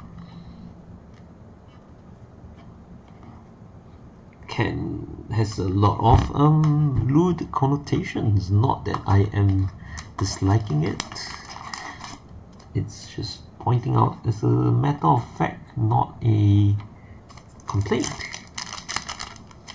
So we have 3 more packs. Wow, can't wait to get it done though. I wonder if my binder still has space for all this and whether I have enough resources to pack all the cards. We'll see. Okay. So, first card. Okay, this is Kelly playing the guitar. I think I have this. Either the Japanese or somebody traded to me. So I guess yeah, Japanese, so I guess it's a dupe that I have, but still loving it though. And it's casual Kelly in like a red knitted top, and I don't know what she's wearing down there. Looks like just like jeans or something. And headphones, you know, very typical musical person looking, you know, very intense concentration. Great art for sure. Again, a good opener to the pack. Okay, a new PC power card. Now, so we have like amazing PC, sub PC, gamer PC, dual monitor PC, and now we have a work PC power card. I wonder if this will be popular. Anyway, features. Yeah. Sorry, I jumped thoughts too quickly. Yeah, wonder if this will be popular. We'll see. Whoever approaches me for dupes of these, if there are. Well, if not, collection. There's so many PC types, it's quite interesting how they can keep coming up with new ones. If it's popular, great. If it's not, then I guess it is what it is. Okay, I have this, the Japanese card, because that was from the Curious Universe JP. So we have this now, Shiori. Oh wait, the other, was it? I remember this background. Was it from another Advent Girl? Might have been Biju then. Yep. So again, how come we don't get Shiori in other costumes? It's all her in her gothic costume. That's interesting. Hoping for more art with her in the different attire, for sure. Well, her skin looks really white here, so it's very pale and white, so it accentuates the whole gothic feel. But because this is original art, the face looks off to me. Like as it stands, it's alright, but it just looks. I can tell that it's different because of the, I guess, the artist's own style.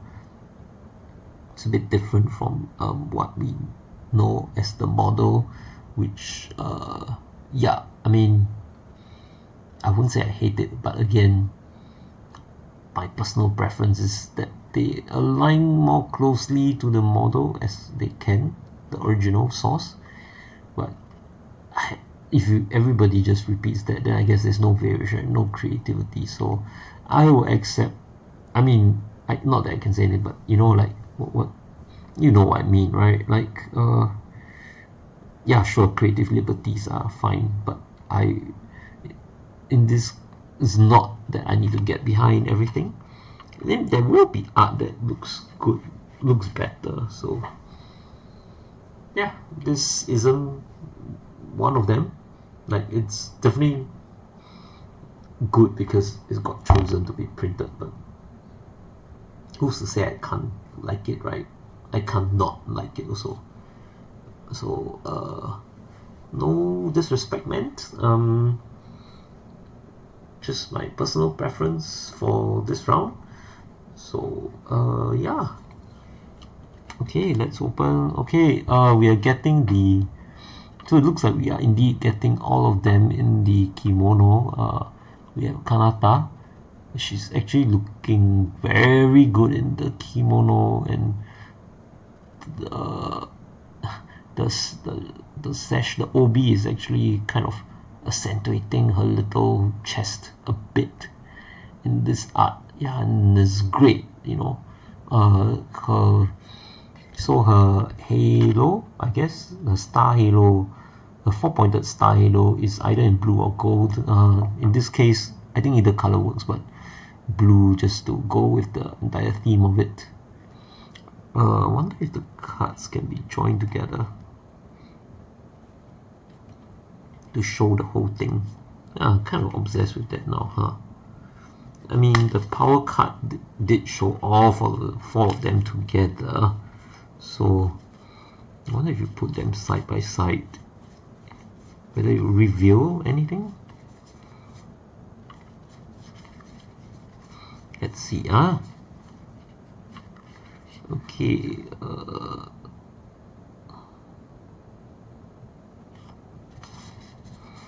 the Toa one, she's not standing beside Toa, so yeah.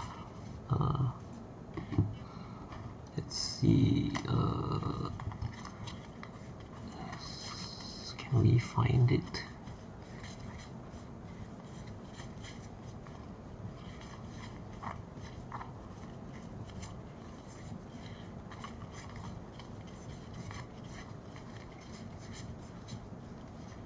Oh yeah, okay.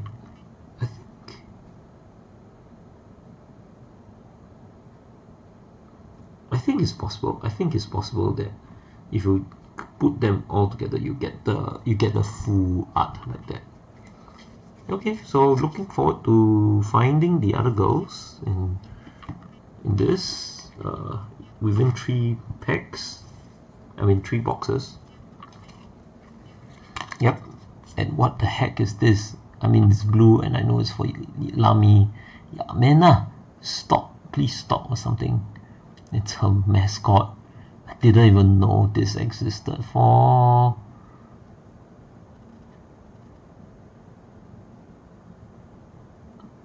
It's probably Lami because it's blue. Although in this case, it's attached to. It can be attached to anyone in Gen 5 for maximum effect. But yeah, okay, interesting. Who is Yamena? Wow, that makes me curious. Let me Google. Control T. Yamena. Lami.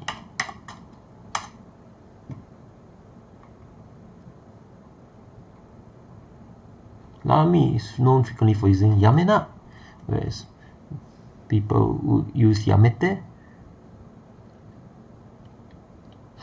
So that is her TV tropes.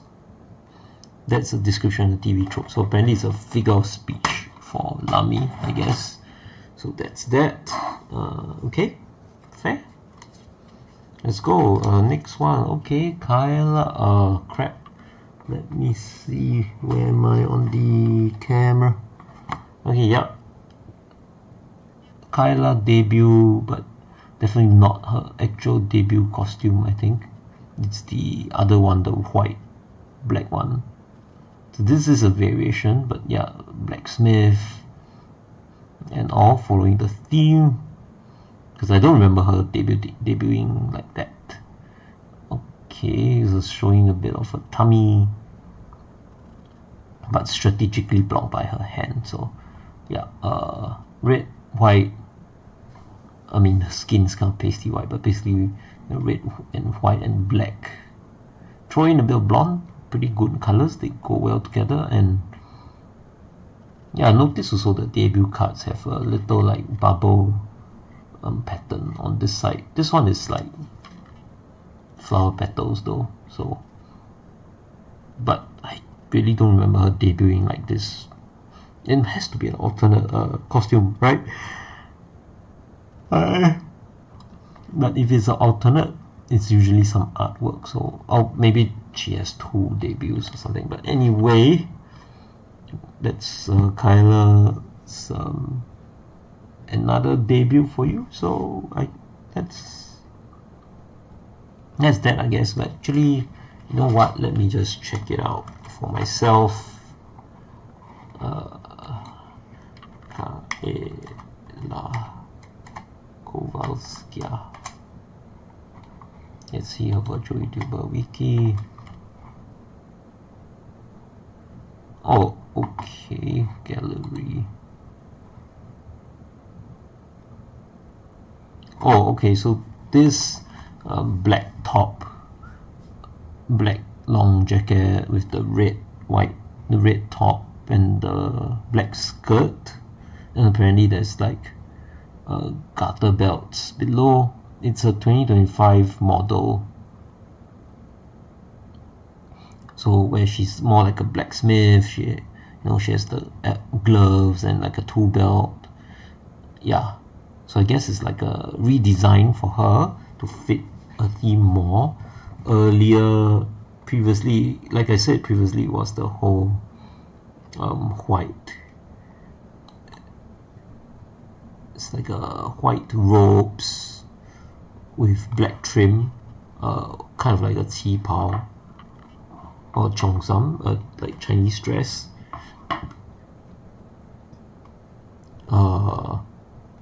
Not sure why the design came about, but maybe she requested for a more appropriate looking redesign. I guess that's, now looking at the original main model, I'm describing it, that you can Google along with me and just check out the design. I guess, why I can see why she was also called a penguin, because the original main model, was like white in front, black on the sides. It really looks like a penguin there.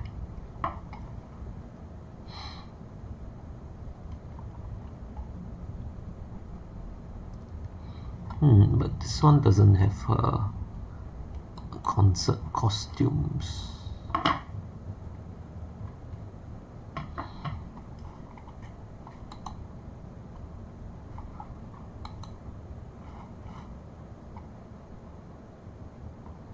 Yeah, but anyways, it is what it is.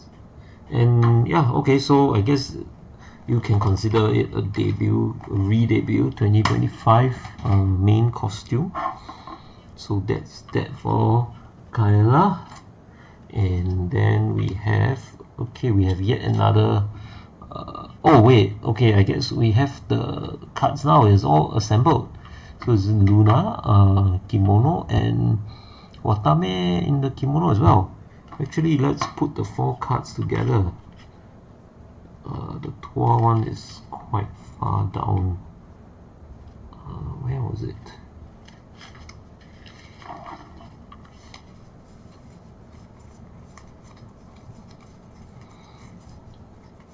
If we can find that the Fuawa and Mokoko beside the Shiori, that would be really awesome. Okay, so we have the 4 of them. Let's do the whole puzzle thing. I remember, okay, with the stairs, so Toa's got to be in the middle, and so does Watame, right? Yeah. Luna is on the... Is it like this?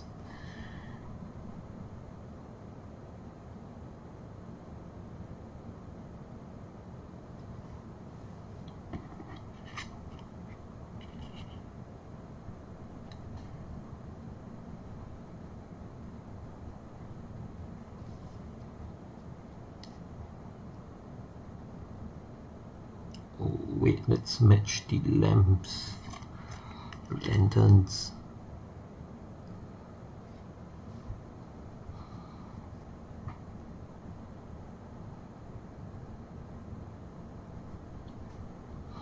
It feels like this is it.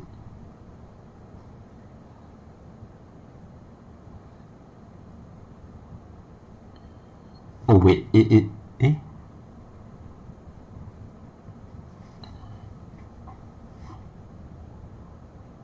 Yeah, it feels like this is it. So the perspective walking down the stairs, so hers goes this way, and the perspective of Luna this way and Kanata's this way. Yeah, looks correct. Okay, so we kind of have like a combined portrait. If there was SR versions, don't remember it being there.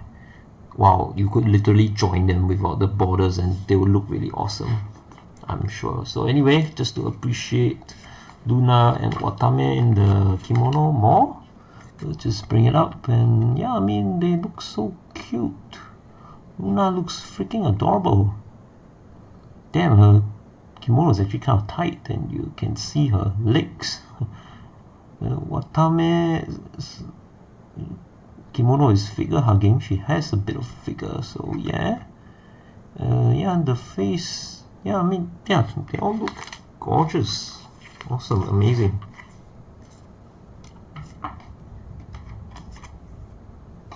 So yep, yep, let's swap the thing a bit. Okay, down to the last 2 packs, and I'm dying. Throat is really dry, but press on I must. Yeah, and for the first pack is really like that, huh? Just lots to talk about. Subsequently, you'll probably be faster. Anyways, okay. Opening up, oh, we get a very cute Subaru over here. Okay, I'm loving this. It looks very white and flowery and everything, almost again wedding dress-esque. Sans the veil, and you know, she's not known for her chest size or anything, but this one accentuates it a bit. It's really, it has a bit of a sexy feel to it, which is great, and she has the happy wink. Yeah, I'm loving the vibes of this art, this card, you know, apart from the fact that it's shiny, because Subaru is a really energetic character and this kind of brings it out. Yeah, and Shuba is one of her catchphrases. Shuba. Yeah, just great work for coming up with that identifying feature. Yep. Then we have, what is this? A Koyori power card, green test tube. I wonder if there's one for every test tube that Koyori has, or is this just a one-off? Okay. The art is okay, I suppose. Not a super huge fan. Again, this one's the eyes that feel a bit off for me, but still great, of course. Check out this other Koyori then. Alternate debut costume. I think we haven't had a Koyori in any other costume so far. Again, it's all showing her in her adjusted lab coat that shows off her midriff and the skirt. Normally it wouldn't happen. A normal lab coat doesn't do this. But yeah, I mean, it's a artistic license, right? And you know, again, gotta show skin, sex appeal works great, especially in a thing like Hololive. Yeah. So okay, great looking debut card here regardless. If I put it in my binder now, I'll have to do it 3 times. I guess I should do it all in one go. So I'll have to find a place to keep the cards. Probably in a box, this box. But I'll have to sleeve everything first. Anyway, finally Anya that's not in the debut costume. What is this? She's like wearing date-worthy costume, shirt, clothes going out on a date at a cafe, yeah. Might not be dating you, might be dating a Herro man. Long brown skirt, fitting with a theme, and some white off-shoulder top. What is this that she's holding in her hands? Looks like a ribbon. I thought this is definitely not a smoking pipe. Yeah, I wonder what she's... Oh wait, is that a cup? Okay, yeah, she might be holding a cup of drink and turning back to look at you. Somehow the angle is lower, your angle is lower. Are you like cleaning the floor or something? Interesting, but okay, pretty design nonetheless, and great to see our girls in outfits that are not their debuts. So a Nene SOP lying on the bed. This one is zero sex appeal. Anyway, Nene is not really a sexy character, although she has decent chest and some of her clothes do show off some cleavage. But here she's more like just reaching out to you, like, you know, pick me up kind of thing. Mata Nene, okay. Yeah, default SOP lying on bed sheet. Nothing much I can say about that else. So okay, we have Kyla looking very grungy here. This is actually good art, and yeah, I see nothing off with the face, so and all that. So I'm liking this, and yeah, I want to see more of such things. The daily wear. This is one very cool, you know, on a skateboard and all that, wearing sneakers that are also a bit dirty. So it shows like, you know, is well worn. And ripped jeans, jackets, very American, typical American teenager in the 2000s, I guess. The street culture. I'm loving, definitely loving the art style of this card. Awesome. Okay, one more Raden. This one's a cute one, drawn in a more anime style rather than 3D CG. Okay, wearing fan, holding a fan, gloves. I think this is still basically her default costume. But yeah, very cool, definitely very different, especially the action and the pose. And oh, maybe it's a theme, because like Rika has that one with the green highlights, right? And so she has purple highlights here. And yeah, the background is similar, so I think this is a set of theme cards for Regloss. I wonder if the other two girls have or not. Need to check. Yeah. Anyway, the highlights of her hair, I think that's very hard to replicate in the cosplay. Like, which strands do you dye to achieve that effect, you know? Kudos to all the Raden cosplayers who can pull her off like it was an easy job, you know? Anyway, another Raura card. First Bloom Pink Panther of Justice. Kind of reminds me of that Dr. Seuss's Pink Panther and the Pink Panther song, you know. Yeah. Chatini always by her side with a pen ready to help the Mama Raura rock and roll. Row! It's one of her sounds. It's like her trying to roar, I guess, in her own way, because she's a panther. Big cat, she says. Big cat is big car, or because she's a big cat in something. Her accent is cute, and the way she says some things. I'm not sure if it's like a learned effect, or she already does this naturally. But yeah, cute nonetheless. Yeah. Face, probably maybe, again, the face is a little bit off from normal, 1%, half a percent. So it's really nitpicky. I'm not going to go into that. It looks great. This is a great card. Yep.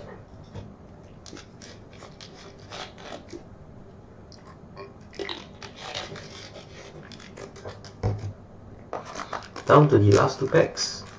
We'll do the English one with favour.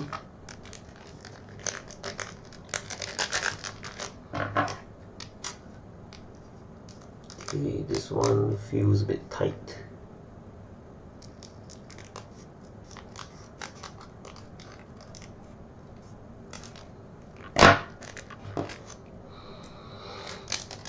Okay.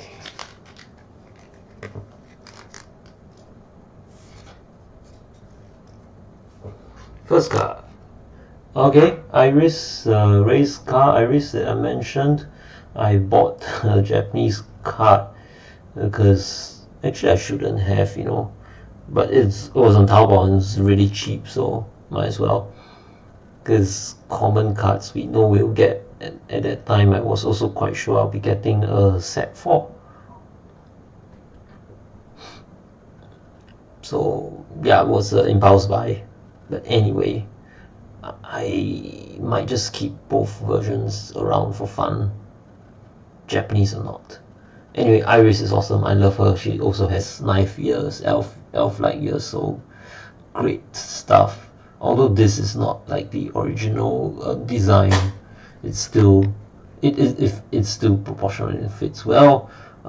Loving this, and if you're lucky, we can get the SR of the design, which has the full no borders, but in this case the wheels don't get shown as much because it zooms in on her more, so it's less evident that she's on the car, so that's the trade-off. But all in blue, pink, white, black, red, reddish, so very excellent color combis. I love this. Like Iris on the race car. Next we have, okay, so basically I guess we are featuring Kyla in the 2025 redesign more than the earlier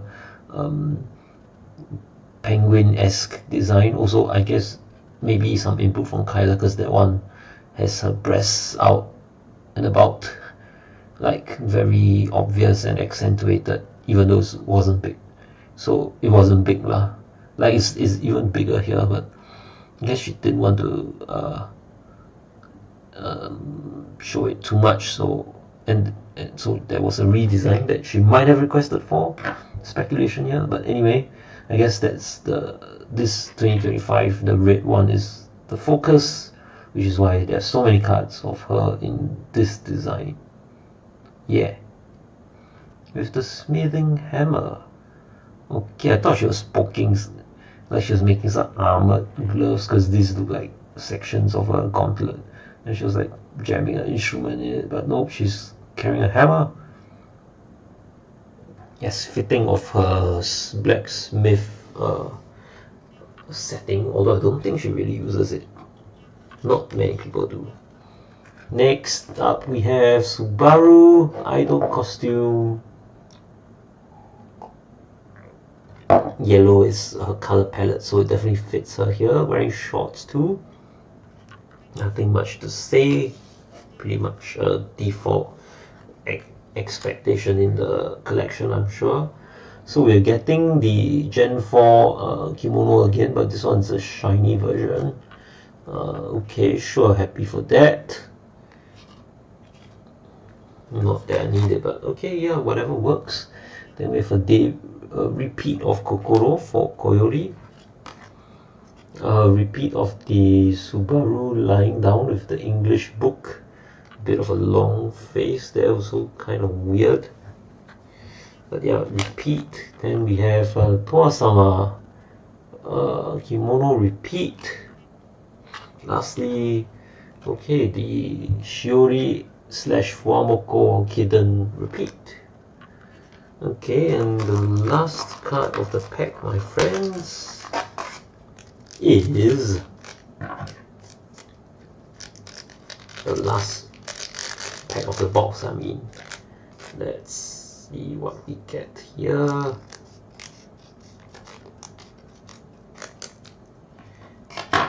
There will be some boxes without any whatever cards, I'm sure. Let me check out the rates later on, off stream.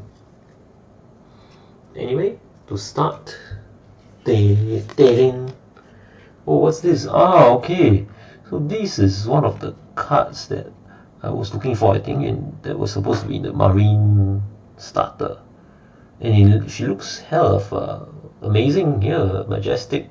So she's sitting on a throne now, pirate throne, or maybe she's something she has rented. I don't know. What's she holding? Is that a pipe? Looks like a pipe. But then shouldn't she be holding the other end? But anyway, she looks hecking majestic here. This looks almost like a spaceship and not an actual ship.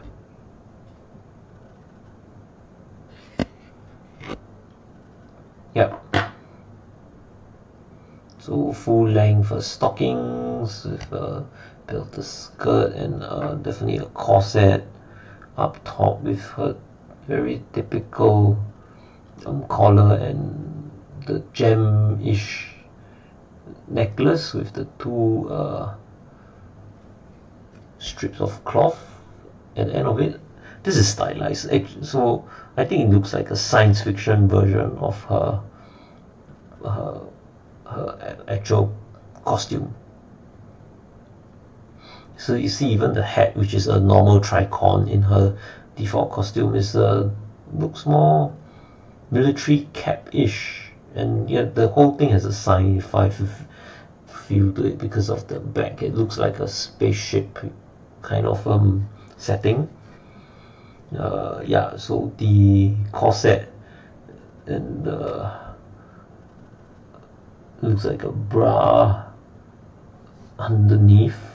She's still wearing that black. So for Marine, it's a black bodysuit that exposes her shoulders.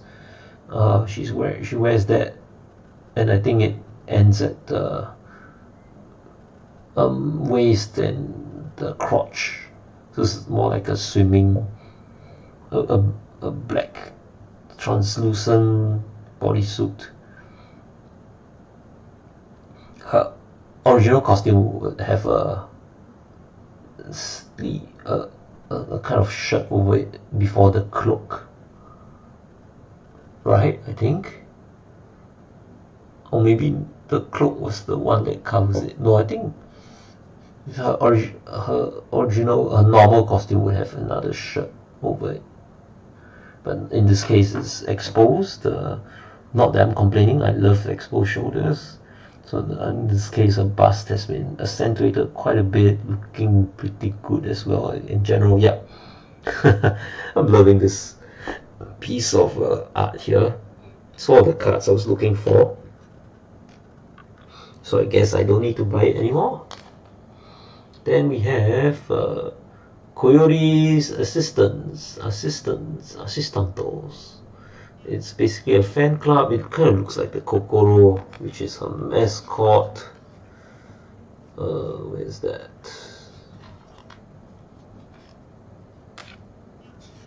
Yeah, fuck. It's basically the same, isn't it? Same tail color, only that, okay, we have collars and the Kokoro doesn't. So yep, the Koyori fan club, we are her assistants, so that's that. Okay, Nene in the idol costume, nothing much I can say. Of course, because it's SOP, they all look super cute in their costumes. In this case, oh, it's interesting that she wears a little hat on one of her hair buns, so I guess it's a great place to put a hair accessory. Ah, nice. What have we here? Okay, it's SR. We get a Koyori SR. Yes, and it says yes, yes, yes, yes. All round pink, very pink. The fall design looks disco ball-esque, so it's kind of interesting. Not that I mind. Yeah.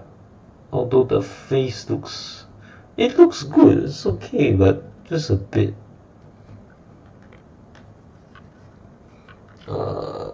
off. Okay, what's with me today? Everything I'm just feel like I'm fine. Feels like I'm being too, and just saying everything looks off. I mean, yeah, sure, the face looks great. Just it's bit. It's also maybe not a bit, but it's noticeable to me. Noticeable difference from the Korean's original design. You can check that out and compare and tell me in your comments. Post stream also. You don't have to comment here. I mean, since the video will be up, you can comment in the post-stream video on demand. I'm sure there's a difference. Although it basically still looks pretty good, I would say. This particular artist doesn't accentuate her chest that much, so yeah, sure. All good regardless of your style. But anyway, great to have drawn an SR here and the OSR in this pack. Very interesting splits that we have. Next up, okay, wow, this is super pink. It's Raura again. I think with her God Eyes activated, it's supposed to help her draw better. Chaora is her goodbye phrase. Okay, over here she has half gloves covering her 2 fingers on her right hand. No gloves on the left. This one also accentuating a cleavage, squeezing it together to form the eye-shaped cleavage, which I think it was Mel or who said this. Eye-shaped cleavage means your tits are big enough, because you squeeze them naturally, they'll get bunched together to form eye. If your tits are not that big and you force the squeeze, you get Y-shaped cleavage. That's what somebody in Hololive taught me. I think it was Mel. Yeah. Anyways, Matsuri. Anyways, yeah, the eyes turn blue. The so-called God eyes, which I think in her lore helps her to draw better or see, become an all-seeing, I see everything kind of thing. Anyway, very striking colors. I wish the background was a bit lighter to make her hair pop out a bit more, but otherwise, yeah, great design. Okay, this one is Manager Chan, another Mane-chan card. Last time it was Mane-chan, so this is a different Manager Chan card with this art style is one of the. He makes fan art, I think, and a lot of artists have used it to, or maybe he also animates them, and they make clips out of it, because like the girls talk, right? So he'll imagine it, the scene that they talk and animate it, and then clips come out with the girls, whatever the girls are saying, the subtitles are overlaid over his animations. This is a fan made. I wonder if there's the artist credit here. It should be. Let's see.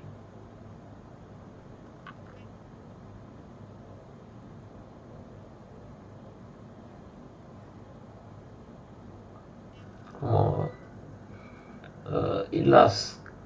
Oh, Komainu. Yes, that's the guy. Komainu's art. Oh, I can't believe it made it to Hololive OCG.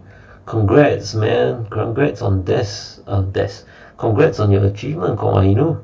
Hope this is definitely great stuff, and may you do even more awesome things for cover, not just Hololive cover, maybe even for the guys this year. Wishing you the best for sure.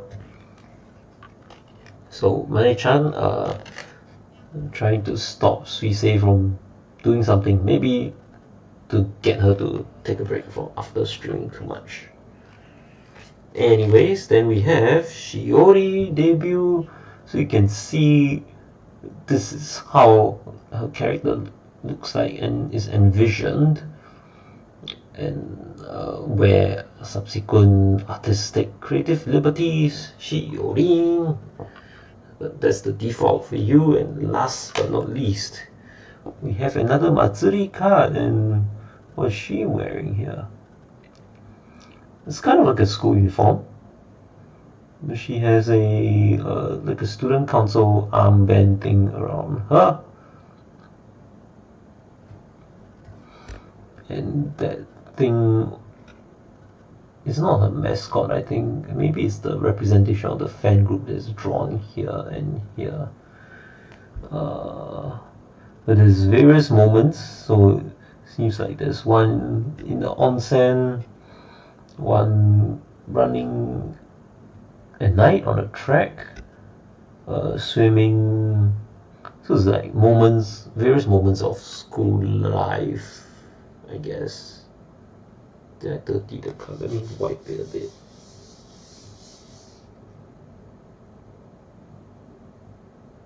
But yeah, quite a cute Matsuri design, I must say. Second card, wonder if we'll get more. But in any case, we've come to the end of the first pack, and we're almost down up to 3 hours, so that's pretty long yet for a stream. I can log off now.